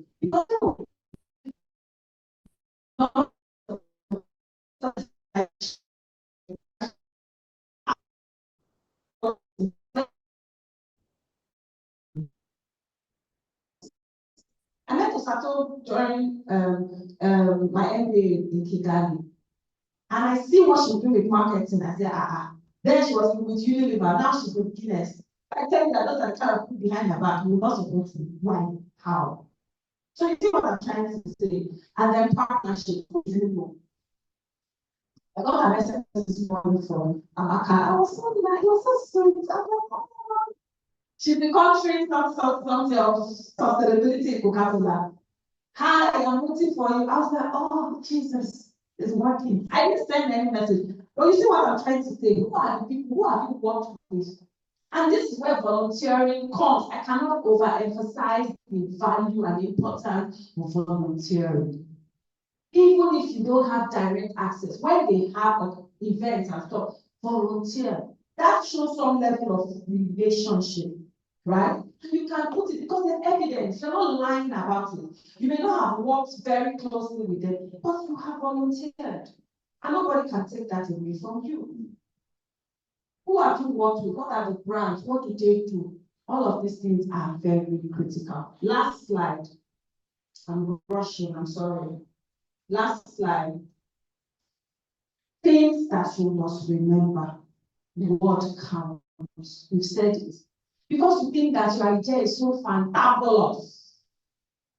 You want to tell them the whole story with 700 words. That's already a red flag. Remember, it's AI. Some of them, it is AI that might sift through those things. And your word count alone can disqualify you. So make sure you stick very strictly to the word count. If it's characters, stick to characters. Sustainability. How will your project continue? How will your business continue to earn money with or without the brand? In short, you shouldn't show how your business, what you're already doing, and let them that if you give me this money, we will do it X more. But you are also showing that with or without your money, my business is continuing. See, guess what? Branders want to look good. He knows. Anytime people are coming from some places, Obodo, some of them came again yesterday. There are certain people, they must visit their facility. Mariam and Lawani is one of them. They must visit their facility. Why? Am I the only person who went through the Orange Corners? Of course not. There are many other people who have gone through that program. But they're tracking you, they are keeping up. Because it's important for the sustainability of their own program.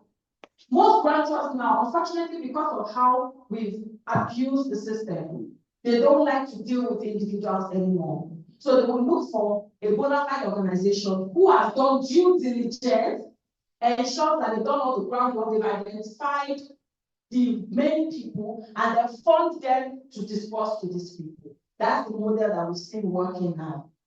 So these guys, it's in their best interest to keep track on you and your growth, because that's how they show off as well and attract more funding. We welcomed some people from the Netherlands yesterday to our facility, from the Kingdom of Netherlands. Every time our Faith Foundation bring anything, and we go, people are coming, they must visit you. Because you showed over time that what? You didn't just collect their money and disappeared, which is what I'm talking. Do the work. What goes around? Trust me. They all talk. All the grantors, they talk. They might look like different organizations, but they have conversations. So if you collect that money and you don't do what they are supposed to do about it, they won't hurt you, they won't say anything. They'll just send a letter and say, I just want their 419. No. They are entrepreneurs. And that's the end. So, true story. Even if you think you deceive the people that are outside of Nigeria, what goes around? Over time, you said you were like this at this point. 6 years later, you're still like that. You've collected that much. Even you fear God. So verifiable data, linked to evidence, there's something I always do. I used to not take science, so I asked somebody that said that start for me now. Before that, you don't know your strengths, you look for the people. Before now, I have a place where like a Google Drive where I put all their words, all the link to all of them. I'll put them on the Google Drive, right? And then I'll attach that link. It's just one link, isn't it? It's one line to take. I'll attach it to my application. Now that we have checked on, we do barcode. At the end, we just go barcode there because it's scanning, right? Or you put link to your social media page. Maybe one post that you did about one year that used to be a widow, and now she earns 800K every month from waste. You copy that link and put it there. Or a link to where you put your photos, pictures. Maybe you don't put things on social media. Copy it and put it there. They check these things, right? Give back. This is me giving back for me again. I've been a beneficiary of 2 United States exchange programs, Sci-Fi and AWE. And as soon as they called upon me, I said, yes, these are ways. And I know that this thing I'm doing will open bigger doors in Jesus' name. So give back and share your progress. Remember, they want to do good too. They gave you grant last year, 2 years ago. You've done something in your business, tag them, write to them. It doesn't matter. They're not the ones that got you to where you are currently, right? The people who visited from Netherlands was 2021 or something that we benefited from the grants, but they still came yesterday. So keep them, share your progress with them. You never know. Sometimes they might not have direct funding, but they have recommendations. They see something and they say, they're a good fit for this, and they have benefited so many like that. You're a good fit for this, apply. Because you're top on their mind. So it's not just chop and go, give back. Proof of concepts. Some of us said we have ideas that are still flowing in the water. I would say start. No matter how small. I started from the garage of my house. Greenhill started from my home garage. Start something. It shows there's some level of trust when you have a proof of concept as opposed to when it's just an idea. An idea, you can decide that I'm going to one day. I would have said that I'm very proud of actually form ideas in this. Just start something, no matter how small, you can show evidence of proof of concept. Structures. You are still 3 or 5 in the organization. What's the line of command? Who is doing what? No matter how lean your team is, be able to show that. Financials. I cannot overemphasize that. That's why 2 of you clap for yourself. And after today, you're going to open new accounts and not use your business money for urgent seeking. Please, there has to be clear. Grantors are getting more, they're getting stricter because they're getting wiser. And they can ask you, depends on the size of the grant, they'll ask you your financial statement or your bank statement for like 4 years. You can't hide that company like this. Not to tell the person in the bank to delete that to pay, I will sell to pay for gas. So we need to, there has to be clear distinction. And everything you buy, document it down. Just have that process in place.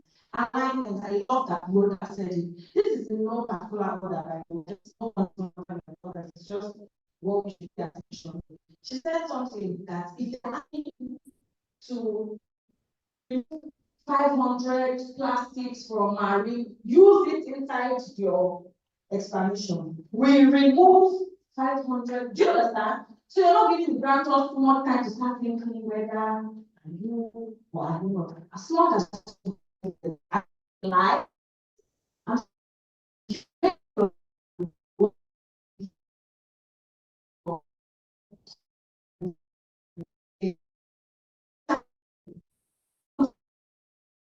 they don't know what sustainability, climatic, whatever.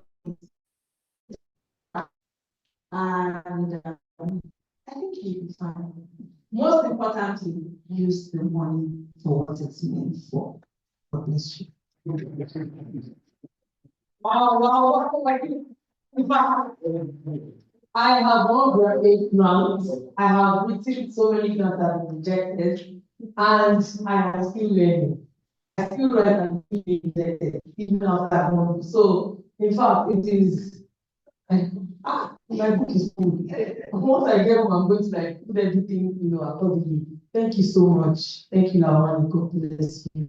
We really, gained a lot from this session. So let me go ahead and ask if you have any questions for her. Okay, questions online. Okay, let's see. Okay, so let me just refer to our online participants.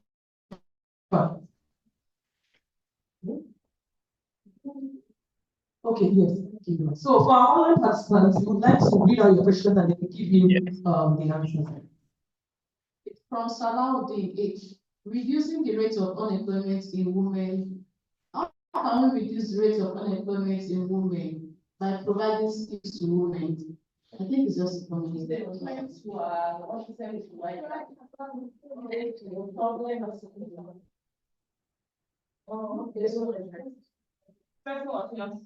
So questions from our online audience. So from here, any questions for? Good afternoon, everyone. Thank you so much, ma'am, for insightful teaching. Please, my question is in the area of the keyword you said in budgeting. You said if you do not give the specific, there are keywords you're looking out for, being that most times AI that does the check-ins for their screening. So my question is, like a starter, like someone has not attempted, that is looking at attempting, how do you know what the keyword is looking out for, please? How do you? Thank you. So it's not just budgeting, right? It's across the entire application. First of all, even just apart from keywords, even paying attention to the detailed requirements, like what counts, for example. There's some applications that will be magnanimous enough to show you when you're entering negative, when you've gone beyond the word count. Some of them won't. Some of them don't, right? So as little as paying attention to the number, the word counts, the character count, and then going back to what I said, alignment. If they require, when they're calling for applications, they will tell you, oh, we're looking for this, and this. Ensure that those things that they say they are looking for, somehow it's inside the application. Either within the problem statement or within your solution. Do you see what I mean? So there are several criteria that they would use to sort of remove the wheat from the chaff. It could be anything. But just paying attention to all of those details really carefully and ensuring that you align your project already existing, not that you're lying or you're coming up with high-falutin stories to what they require. Such you're already on the right path. I hope that helps. Thank you so much, Mariam. I'll just be taking this last question so that we can keep it. Is anyone? Yes, one more question. Thank you, ma'am, for the beautiful lecture. And one thing I wanted to ask is that when you started, how long did it take to get to profitability? Because like some of the grants you've seen that you ask for your financials, you want to actually know if you're profitable. And you mentioned that if you tell the grantor that if you don't give me this money, I will die. That means automatically you don't get it. So like, how do you, were you profitable in the last few years before you get grants? Or how do you actually show that you're not in need when you are actually in need? When you know that, yes, okay, like, I work in the healthcare space, underserved communities, and many of these communities can't really afford the products. Like we market products and services to them, health insurance, for instance, and other things. And looking at it from a businessman, path to profitability is not clear in the first 3 years. So how do we get the grantor to see that this is something they need to fund, even when we are desperately in need of the grants? Thank you, ma'am. Thank you. Fantastic question. Trust me, it's not just me or you. A lot of businesses are on that WhatsApp group. Oh, yes. Lots and lots of businesses do not necessarily start to even break even by second or third year. That's why I said that if you go and do your financial statement and you're telling them that from your first day you're already profitable, it's already a red flag, right? From what you explained, I would maybe you want to turn more to the non-profits. I don't know, just an insight. Because things around health, around education, you see a lot of funders, non-profit funders that are truly very passionate about those areas. So maybe something you want to think about. But not to put too much pressure on yourself, like I said. We didn't get, we're still in the process. We didn't get profitable when COVID came in 2020, we didn't work for a whole year, almost 2 years. Like Greenhill literally went down, started it all over again, right? Twice. So you need to be able to clearly communicate that. Be transparent. Like Rhoda said, the people that are reviewing your application, they're human beings as well. When they've seen through, people actually sit down and look at your applications. And you need to be able to connect to their emotions. And that's only by telling you through real stories. Real, there's nothing to lie. You see, there's some, that African classes, they came home. They came. They came to our facilities. Do you know how much the first prize was? £1 million. Are you joking? £1 million. The first person that took the first equity free, he was the Ghanaian. All of us had that day. All expense paid trip to Kenya. That's what we had to find out. No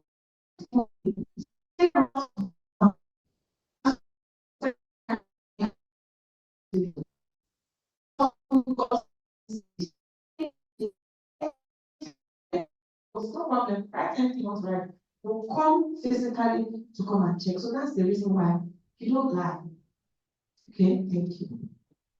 Thank you. So let's start from very now. We're moving really nicely. Oh my God, one more question. This will be the final one. Let me just allow you. Yeah.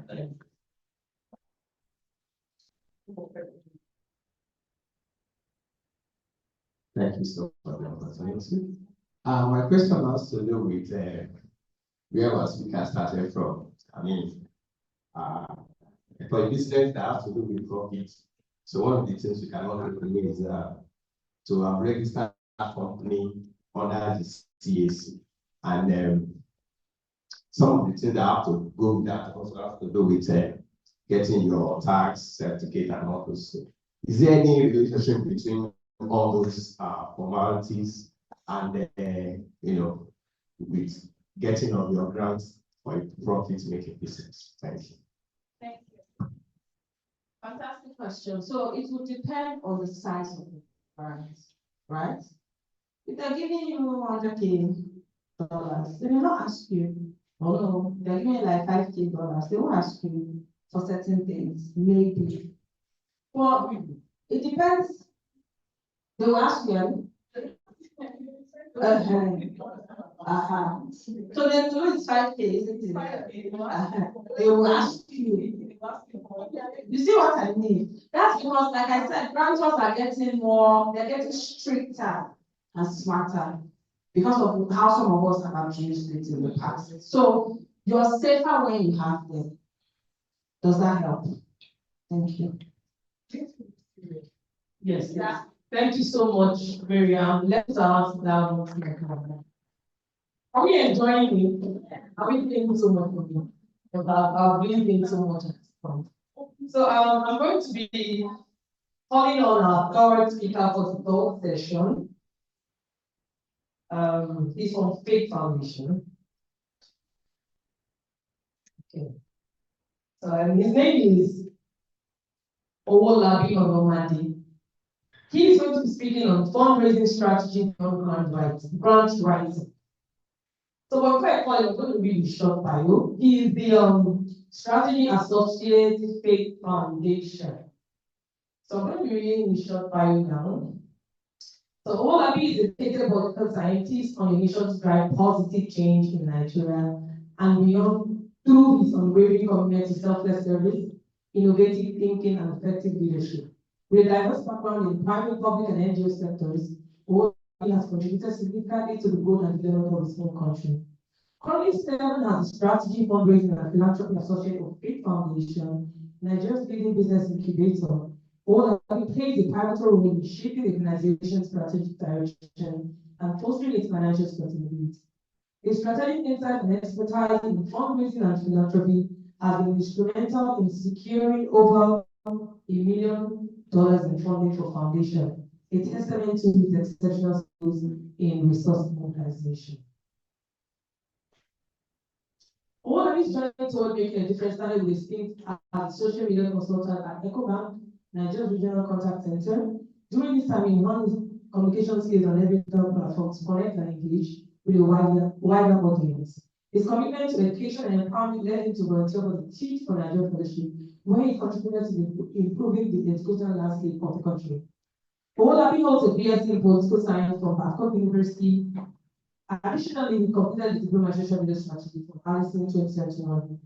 Let's put our hands together as we welcome you, to speak. We're going to be speaking about fundraising strategies beyond grant writing, not just about grant writing, but how we can raise funds. Thank you.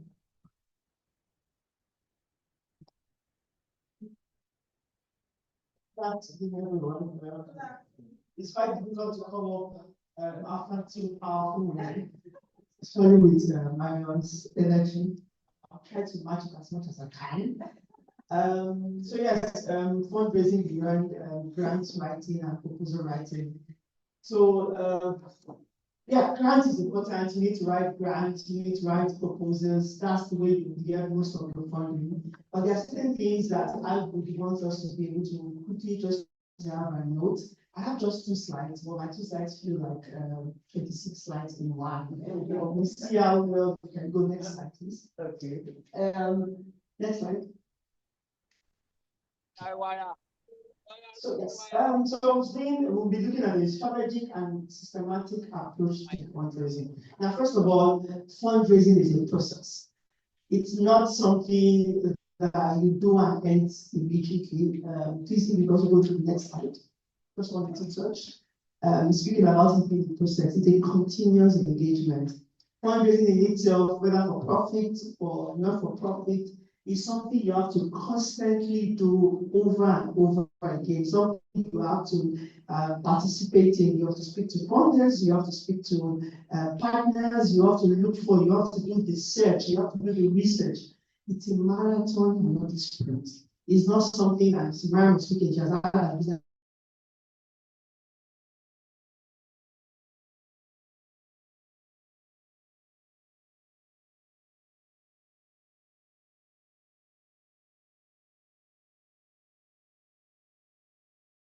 Applying, writing, doing fundraising, and we will continue to do fundraising till the organization ceases to be no more or ceases to life as we know it ceases to no more.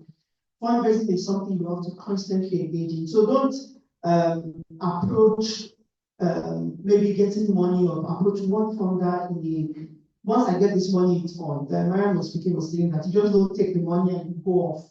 You have to constantly engage, you have to constantly be in touch, you have to constantly communicate. And then, to even buttress your point, is that for us, or with our entrepreneurs, so Great Foundation is a not-for-profit organization that supports entrepreneurs to start, grow, and scale their business. So for us, entrepreneurs that come through us, we will definitely will try to be sure that you're doing well. We want your business to succeed.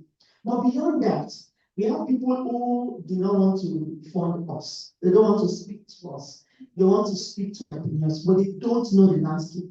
They don't understand who to meet, who is qualified. And so they come and say, oh, we have these criteria. You have a large pool of entrepreneurs. Who are the entrepreneurs that you can suggest that fits this? And truly, it's the first people, because the foundation has over 8,000 entrepreneurs that have gone through our flagship programs. We cannot remember all the 8,000. But we remember those who are alumni members, who are active alumni members, who would communicate as alumni members of this association, those who are active. We have an alumni community where people pay.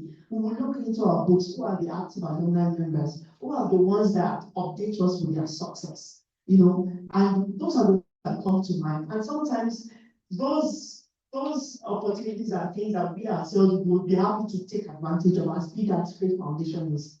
Talk less of what it will do for an organization. Maybe to just give an example, was a founder who came in to say, oh, we're looking for this kind of organizations. If you suggest to us, you get $2,000 for every of the entrepreneurs we pick from what you give us. You're allowed to suggest 3. Those entrepreneurs will get $2,000 each. But for each one we pick, we will give you $2,000. We don't need to why I want to look at who we qualify, who we pass through, because that's, if you pick 3, that's $6,000 on our own path. So fundraising in itself, it's a continuous engagement. Put it at the back of your mind. It's a marathon. It's something you will do over a long period of time. You would meet with and talk with some funders that you won't get funding from. And maybe to also say that fundraising in itself is not just about money in itself, it's about partnership. Because there are some people you don't want them to give you money. Maybe you're a growing organization, for instance, you're just starting out. You're doing capacity building, for instance, and you don't have money, you are doing just one small thing with the resources you have. You might not be able to get a World Bank to come and see at you, because World Bank will look at you and say, oh, this person is just starting and they don't have the experience, they don't have the resources. But guess what? You could approach even the Coca-Cola and say, oh, we're doing this particular program. We just want you to come and give us 2 packs of Coke, and would put your name on our flyer that you are sponsoring this program. Now, what it does for Coke is it shows that Coke is supporting a small organization growing. But what it does for you is it gives you exposure. Somebody looks at your grant and says, oh wow, Coca-Cola support this guy, this guy's money. They must know what they are doing. They have the resources, and that's it. You already believe it, but you have to realize it's a marathon. It's if you think, oh, they don't give you money, you throw them away, you will not help yourself. Next slide. The next thing says strategic positioning.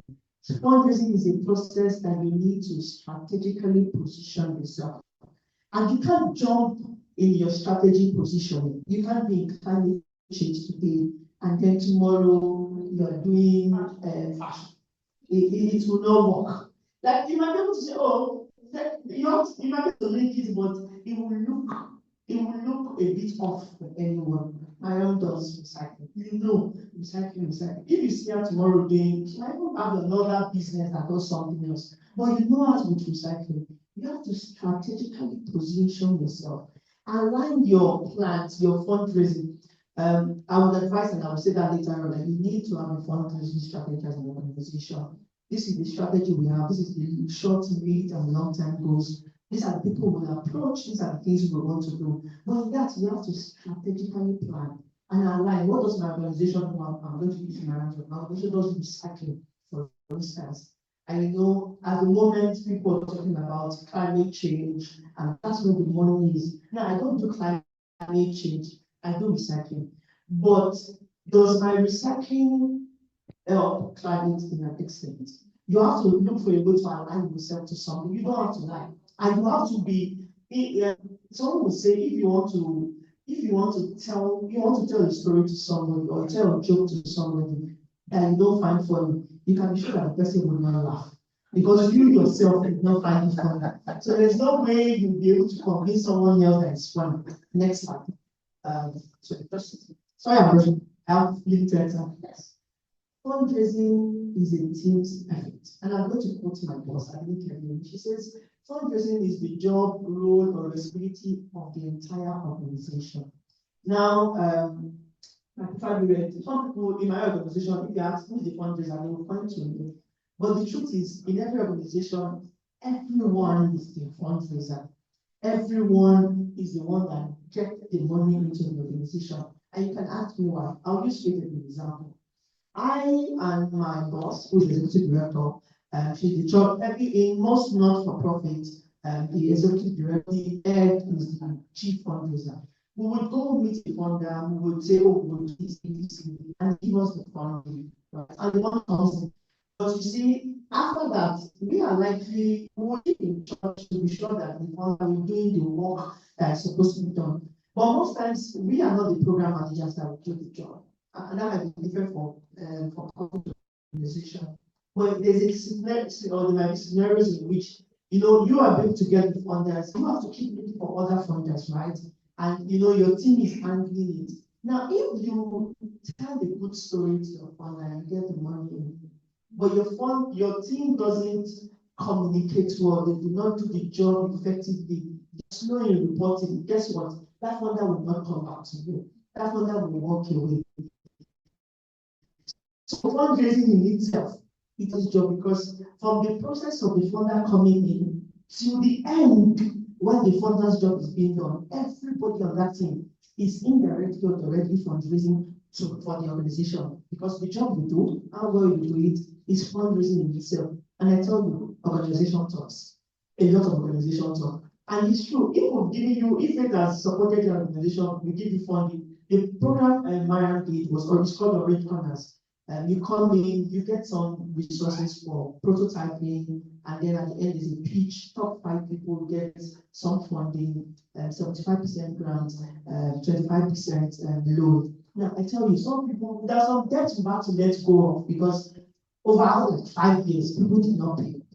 And but we know that their business has been successful. You can see posting on social media. They have successful businesses, but they never pay back their loan. Now, when somebody else wants to fund them and they come to us, tell them, oh, yes, they go through our program, they got this funding, but they got this funding, and this was grant, this was loan, they pay back this. That's all. We're not saying they are owing us. You got 100,000, and they were supposed to pay us 25,000, but they paid back 10,000. That's all we're saying. But the other person already understands. If we give people money or loan, they will not pay back, but they are not trustworthy. They walk away. And that is organization talk. So you have to let everybody in your team has to have that cap on. They are all fundraisers. They are all involved in it from the beginning to the end.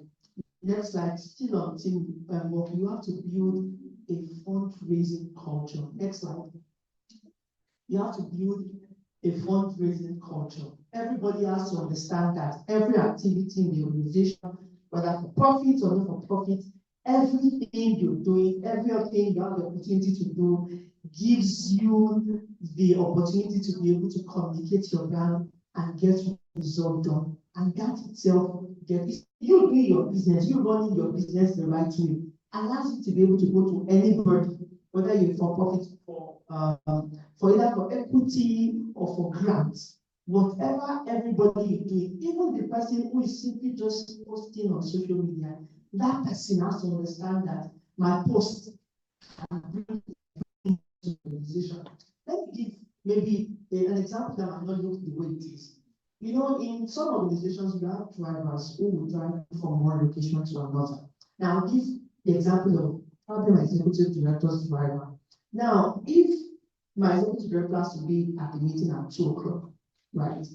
And for one of them, they say 2 is pretty far. Let me say, let's be at the meeting at 9 a.m. Now, he is to resume work at 8, but he comes in at 8:30. My office is in Dubeji, and they are going to the island. Given Lagos traffic, cannot guarantee that 30 minutes will be there.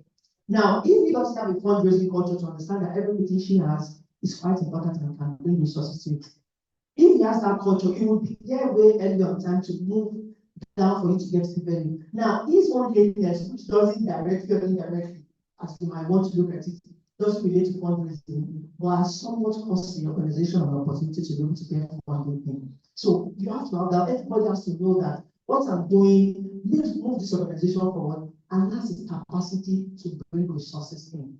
Next slide. Next slide is storytelling. And next slide, so you just complete the entire thing of storytelling. And when I was saying you have to, human beings, you have to speak to the heart. I call it impactful narration, connecting us to mind. You have to tell the story, and you have to tell it without telling lies, but you have to tell it in a way that it is convincing. You have to tell it in a way that people are able to relate and connect with it. An organization that is caring that about 4 people will be happy to note that, or would their attention would go striking to it the more you tell them that people in this community that are trying to support live below $1. Now, if you say they live below 1,600, they are not saying but the person will not understand. You have to be able to connect your story, say it from an impactful way. And I'll give an example of how we say what stories we say. We'll tell you, you see, Nigeria economy is not what it is, but one of the main drivers of economy of Nigeria economy are entrepreneurs. Take away entrepreneurs from Nigeria's economy, and the economy will sink. Because Nigeria NMSMEs make over 70% of the economy. They employ people, they drive things, and that's why entrepreneurship is so hard. It's so difficult because entrepreneurs are like the architects of the economy. And once we begin to tell you that you are an entrepreneur that you are interested in supporting Nigeria, you're already looking to see where you can put your resources to be able to support. So you have to be able to connect the art to the mind. The mind makes decision, the art is where the emotion is, but without telling lies. I started connecting through mission. You have to be able to connect and sell your mission. This is why your mission is important. We tell you our vision is to be the catalyst of entrepreneurship, which means when you think entrepreneurship, you must think faith vision. And right from if you type in entrepreneurship in Nigeria, faith is likely to be the first of the second of the first and second, I promise. First and second thing you see on this, and without it, you see, even that confidence of storytelling, you see, I just told you, whether you research it or not, what you have at the back of your mind is entrepreneurship, you think faith. You have to be able to tell your story and tell it in a nice way. If you can't tell it, write the story the way you are, like Mariam suggested. Tell AI to take activity to give you in a nice way. But don't ask him to tell you your story. It might not tell you the right way. Write the story and find it in a nice way. And I tell you, people know that it's difficult to write. Funders know. They don't want you asking AI to do it for you. They don't mind, but they don't mind you asking AI to refine it for you. That's totally fine. You know, it's okay to say that, oh, you and AI wrote this together, but it's bad to see that AI wrote it. So time also, I'll move to the next one. Mistrust, consistency, and competence. You need to be able to do. Don't apply for, don't meet a funder or a partner or a potential anybody and tell them you will do something you can't do. Don't try it. Because once you say you will do something and you don't get it done, the communication goes around that you are that organization that says something but cannot do it. And that thing will leave you for a long time. Because, you know, let me just give you meet an organization A and you said that you can meet 80% and do 20 or you do 40%. That organization A will tell B. Now, B might not even be looking to sponsor you at all. But B can be in the conversation with C, D, and F and mention it. And those are how many partners there are about an additional 4 partners, potential partners that you can have that disappeared into the air. So you have to do what you say you can do. Like and if by any chance you get a grant, you need to fund, something happens and you cannot get the job done, or you cannot get the job done early enough, call them and tell them. Funders love organizations that are transparent. We promised to train 1,000 people by November. I'm so sorry, we were able to train 800 people by November. But we're working to ensure that we're able to train the remaining 200 before January. I tell you, that organization trusts you and love you forever because we came back to them. Don't let them find out themselves that something happened. Or even, God forbid, something happens in the organization. Maybe somebody got arrested for fraud, or there's an issue. Be the first person to tell them. Don't let them find out themselves. That's and I'm going into integrity and liability. But you have to build partnership and fundraising is basically about trust. There are some organizations that supported faith from. We've been implementing Orange since 2019, and one of the things is because Orange trust that we'll get the job done. Maybe I should give another. I'm not going to mention it. There's an organization that used to work or partner with another organization, right? And they have done this call for application to look for new organizations we can partner with. Naturally, we knew that the other organization they work with is who they would work likely work with again. But we submitted our applications, cross our T's and dot our I's. And you know,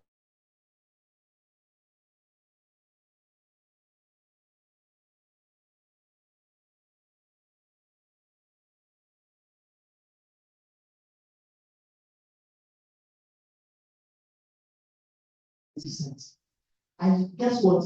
After that first time, we never wrote application for that program again. We'll be rerun the program 4 times. And I'm telling you, we'll likely run it again for another 2-3 years before they start thinking. Because and also something you need to note, funders don't support you forever. No funder wants to keep funding one organization forever. If that would happen, you have to be on your toes in the sense that because funders change strategy. So they run this strategy for 4 years and they're done. They have a new strategy. If you can quickly adapt to the new strategy, before they come and say, oh, we're not sponsoring you, quickly tell them, oh, this is the way we are thinking about it. And you can still flow with them for next. But some organizations have a policy. After 3, 4 years, or 5 years of funding, they have to get sweat because they have to let the love go around. So you have to build that trust. You have to be consistent. You have to be competent in doing your job. You have to be reliable. You have to be trustworthy. You have to have that accountability, that integrity to say what you do. And I'll move to my next slide. Wow. Yes. That really needs to go. Get some details to go in no particular. You can just give us the entire thing. So it's easy to go with. You need a fundraising strategy. We in Faith, we have a very detailed 5-year strategy.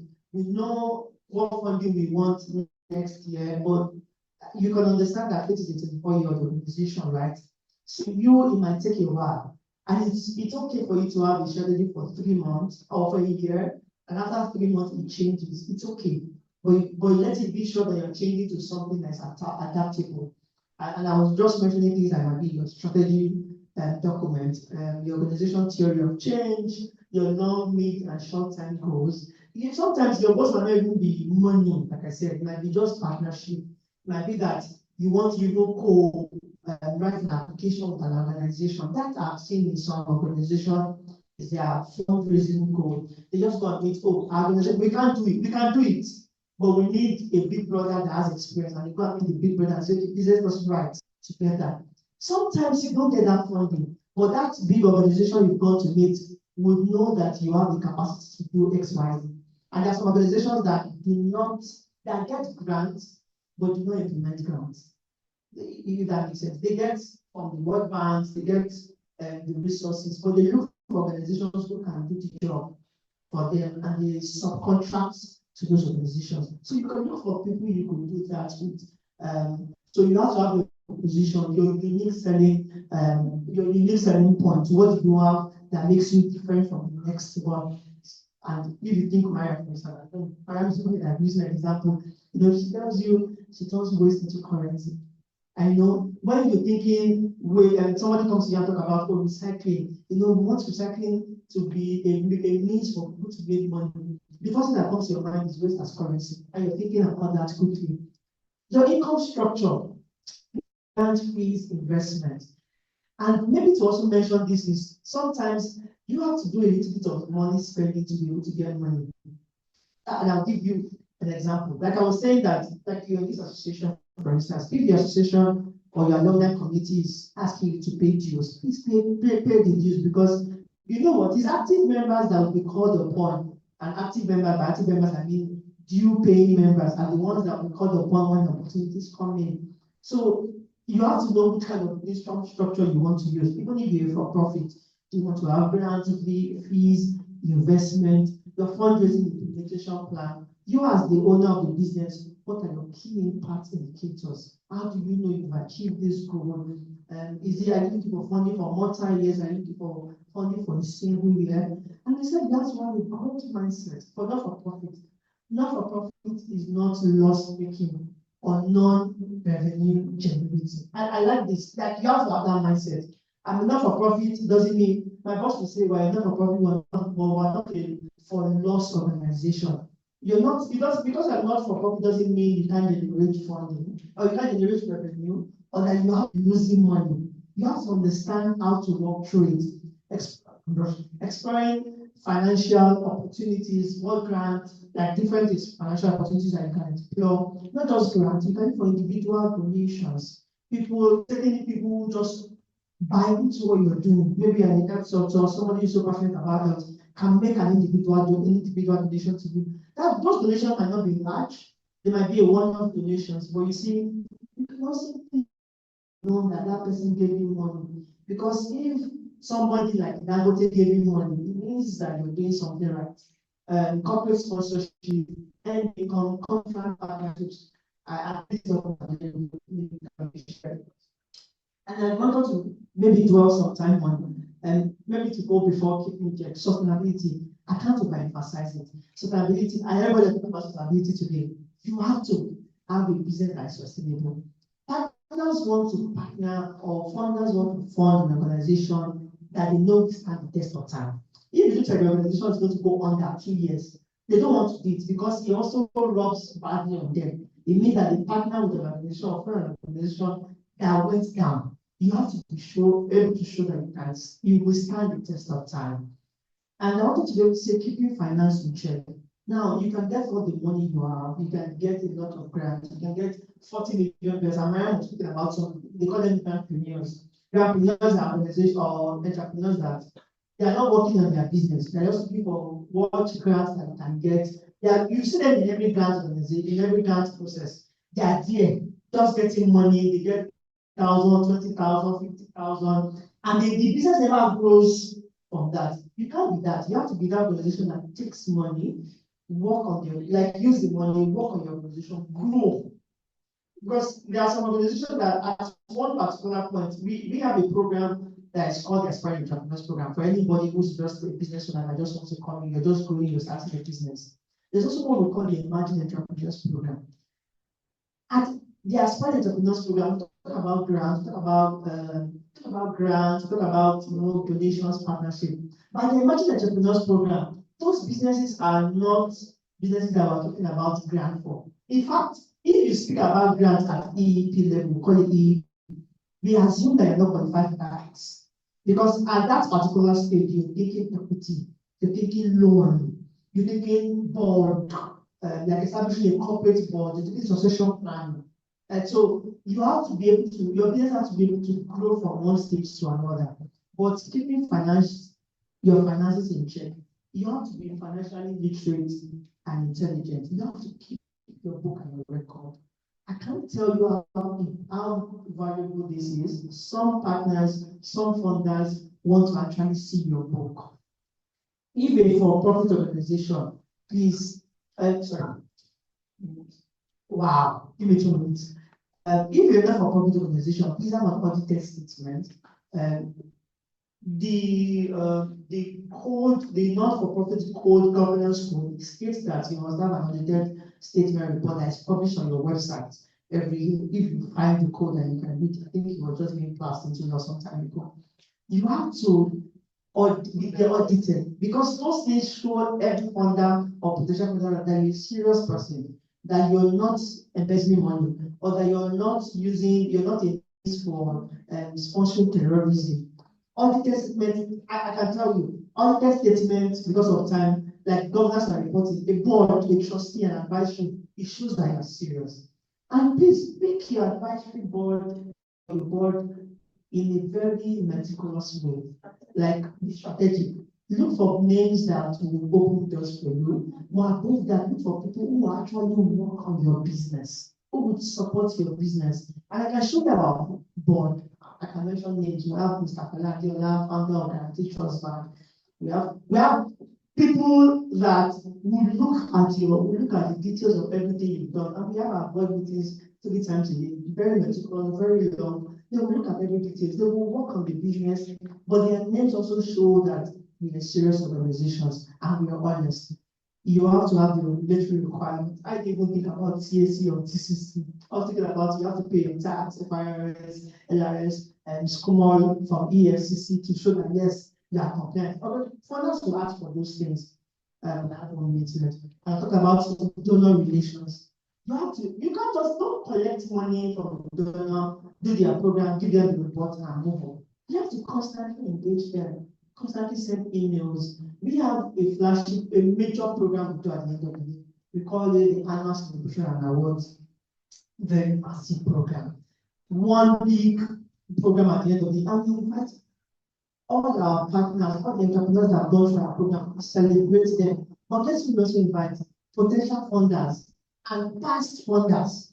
In case you've left us, we'll come to tell you, oh, look at the work we're doing. Are you still not interested in joining us so that you can remember? Potential funder will be chasing you, being tricky. When you come, the program is like you see people that will actually have been supported. And sometimes we have graduates as much as 775 people, and they call everyone one of them's name to this page, you see them. You see not just paper, you see the living proof of the things of the people who've supported. You are inspired.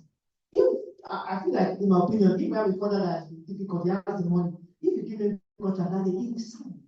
So you have to find a way to relate and to relate with your donors over, and I've found in this period that's all because of time. Thank you very much. Wow. Thank you so much, Owolabi. Thank you so much. I'm sure we'll be there for this session. So we are open to questions now from the audience. Anybody with questions as regards fundraising? Good afternoon. Please, I want to ask about this idea of angel investors. We did not cover that area or past facilitator did not actually cover that area. I want you to go in depth to angel investors. Just share light. I'm not able to go in depth, but investors and angel investors generally come in. Angel investors mostly are like the term being coined from the fact that they are angels. You know, they are here to save you.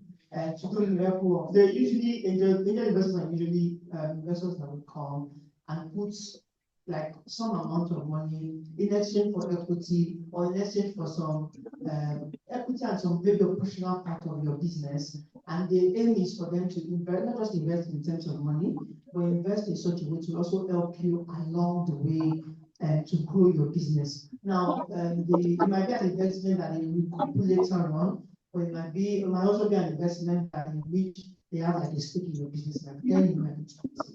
But maybe my advice is if you want to get an angel investor, please let the lawyer look at the contract, ensure that you sign the contract, and let it be. Don't like you yourself, apart from the lawyer checking it, you yourself in the lost department. Because you might think maybe 20% of your business or maybe 20 million, but what you're actually doing is you're opening your organization to be taken over by an angel investor. So what it is a very productive business. Let the lawyer look through it and be sure that you're going into do your own due diligence and research. Be sure that you're speaking to an angel investor with a good track record, someone that can be trusted. And above all, let it be not just money alone, let it be someone who can actually have the connections, the resources, the experience to be able to get your business going.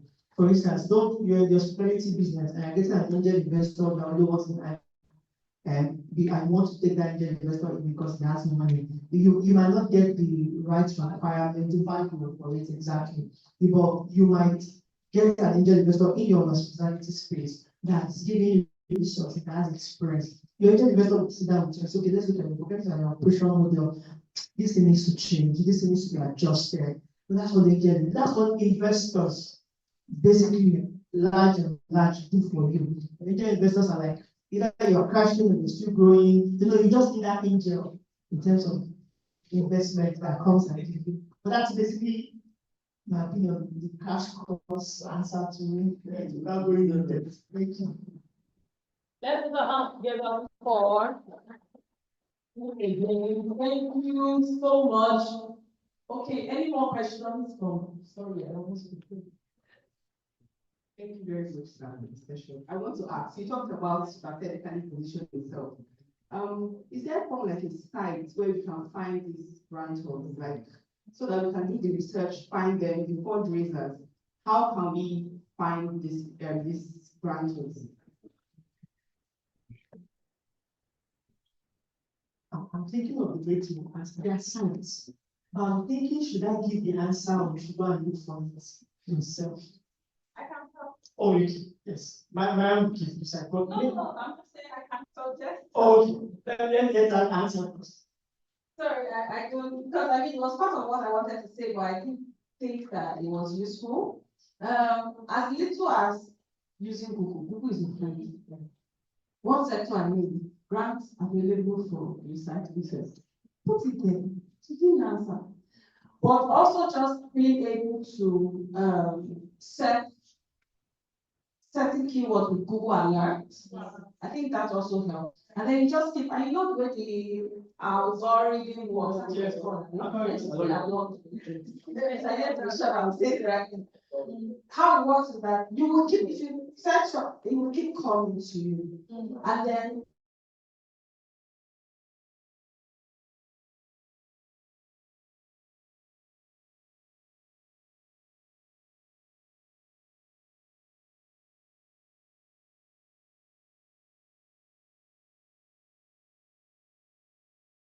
quarterly, it's something that is ongoing. When is the due date? Did you apply? Did you get in? Yes, no, you know, just something that helps you keep track. Thank you. I hope that's useful.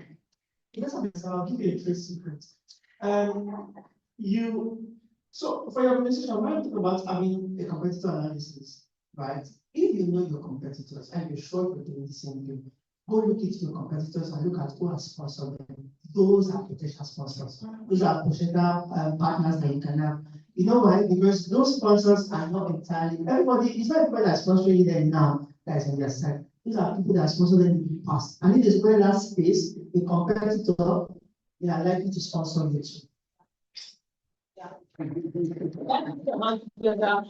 Let's all our facilitators. In fact, it's like we really appreciate your time. A big thank you to our facilitators for sparing their time, and also thank you so much to the audience. Thank you so much for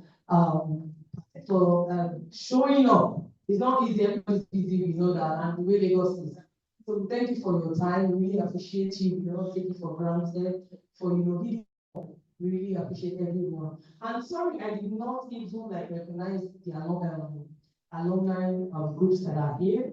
So I'd like us to just give a shout out, raise your hands and call from any of all that.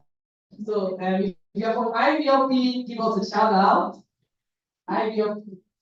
Okay. I read my the AWP.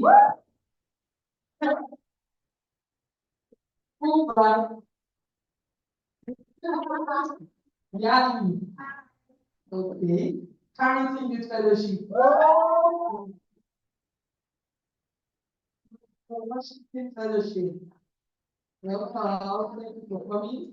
Tech Women. Uber Humphrey Fellowship. Then there's this FT, the teachers, then is it FT? Yes, okay. Thank you all for coming. I'm so sorry. Hold on. I need the how we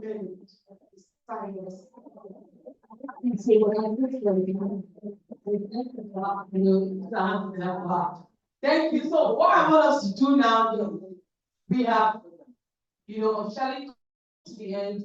Questions. No more questions.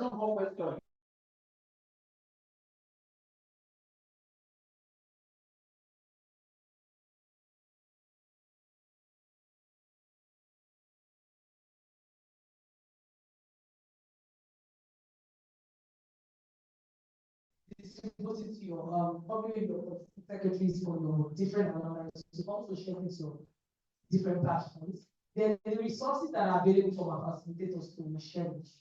So I hope we are okay with that. And I can say that we are blessed today. We are blessed with knowledge, we are blessed with so much. At least we gained some skills in grant writing. Not just grant writing, but fundraising and being able to write a really proposal. So thank you so much. I cannot thank you enough. Thank you to I thank you, Mariam. Thank you to Mariam for coming. Thank you, Owolabi, and also thank you so much. So on this note, we're going to be wrapping up with a closing remark from our president, Mr. Onamade. Thank you. Thank you very much for the applause that is actually meant for the presenter. Please, again, give them the I'm very sure that, guest speakers have enriched our lives with a lot of knowledge that we have become better cues in grant writing than before we came today. I always say that knowledge acquired is useless if not applied. So please apply what you have learned today. I once asked someone to help me write a grant, and he requested for 200,000 naira. I said it's because it is you.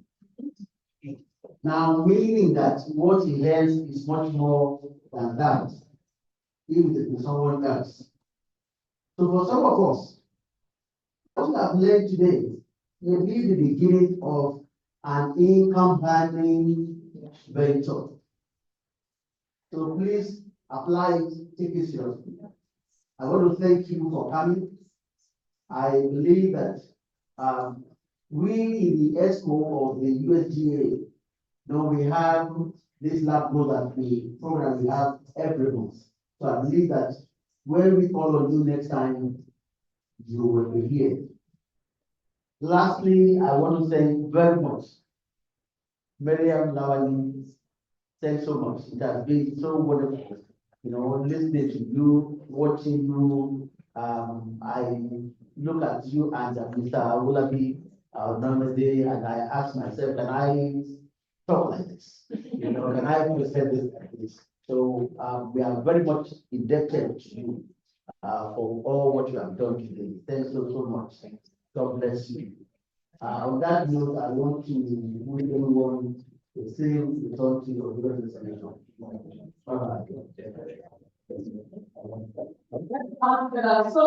Before we leave, I just want us to know our executives, because a lot of us will know, a lot of members are online don't know this.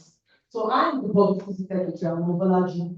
I would say if you have anything, even in your alumni group staff, you want us to know about your programs, the programs that you're having, you want to invite, reach out to me. You're very free. My number is on the platform. If you reach out to me, send me a message. Definitely respond. I'm out for everybody. Let's not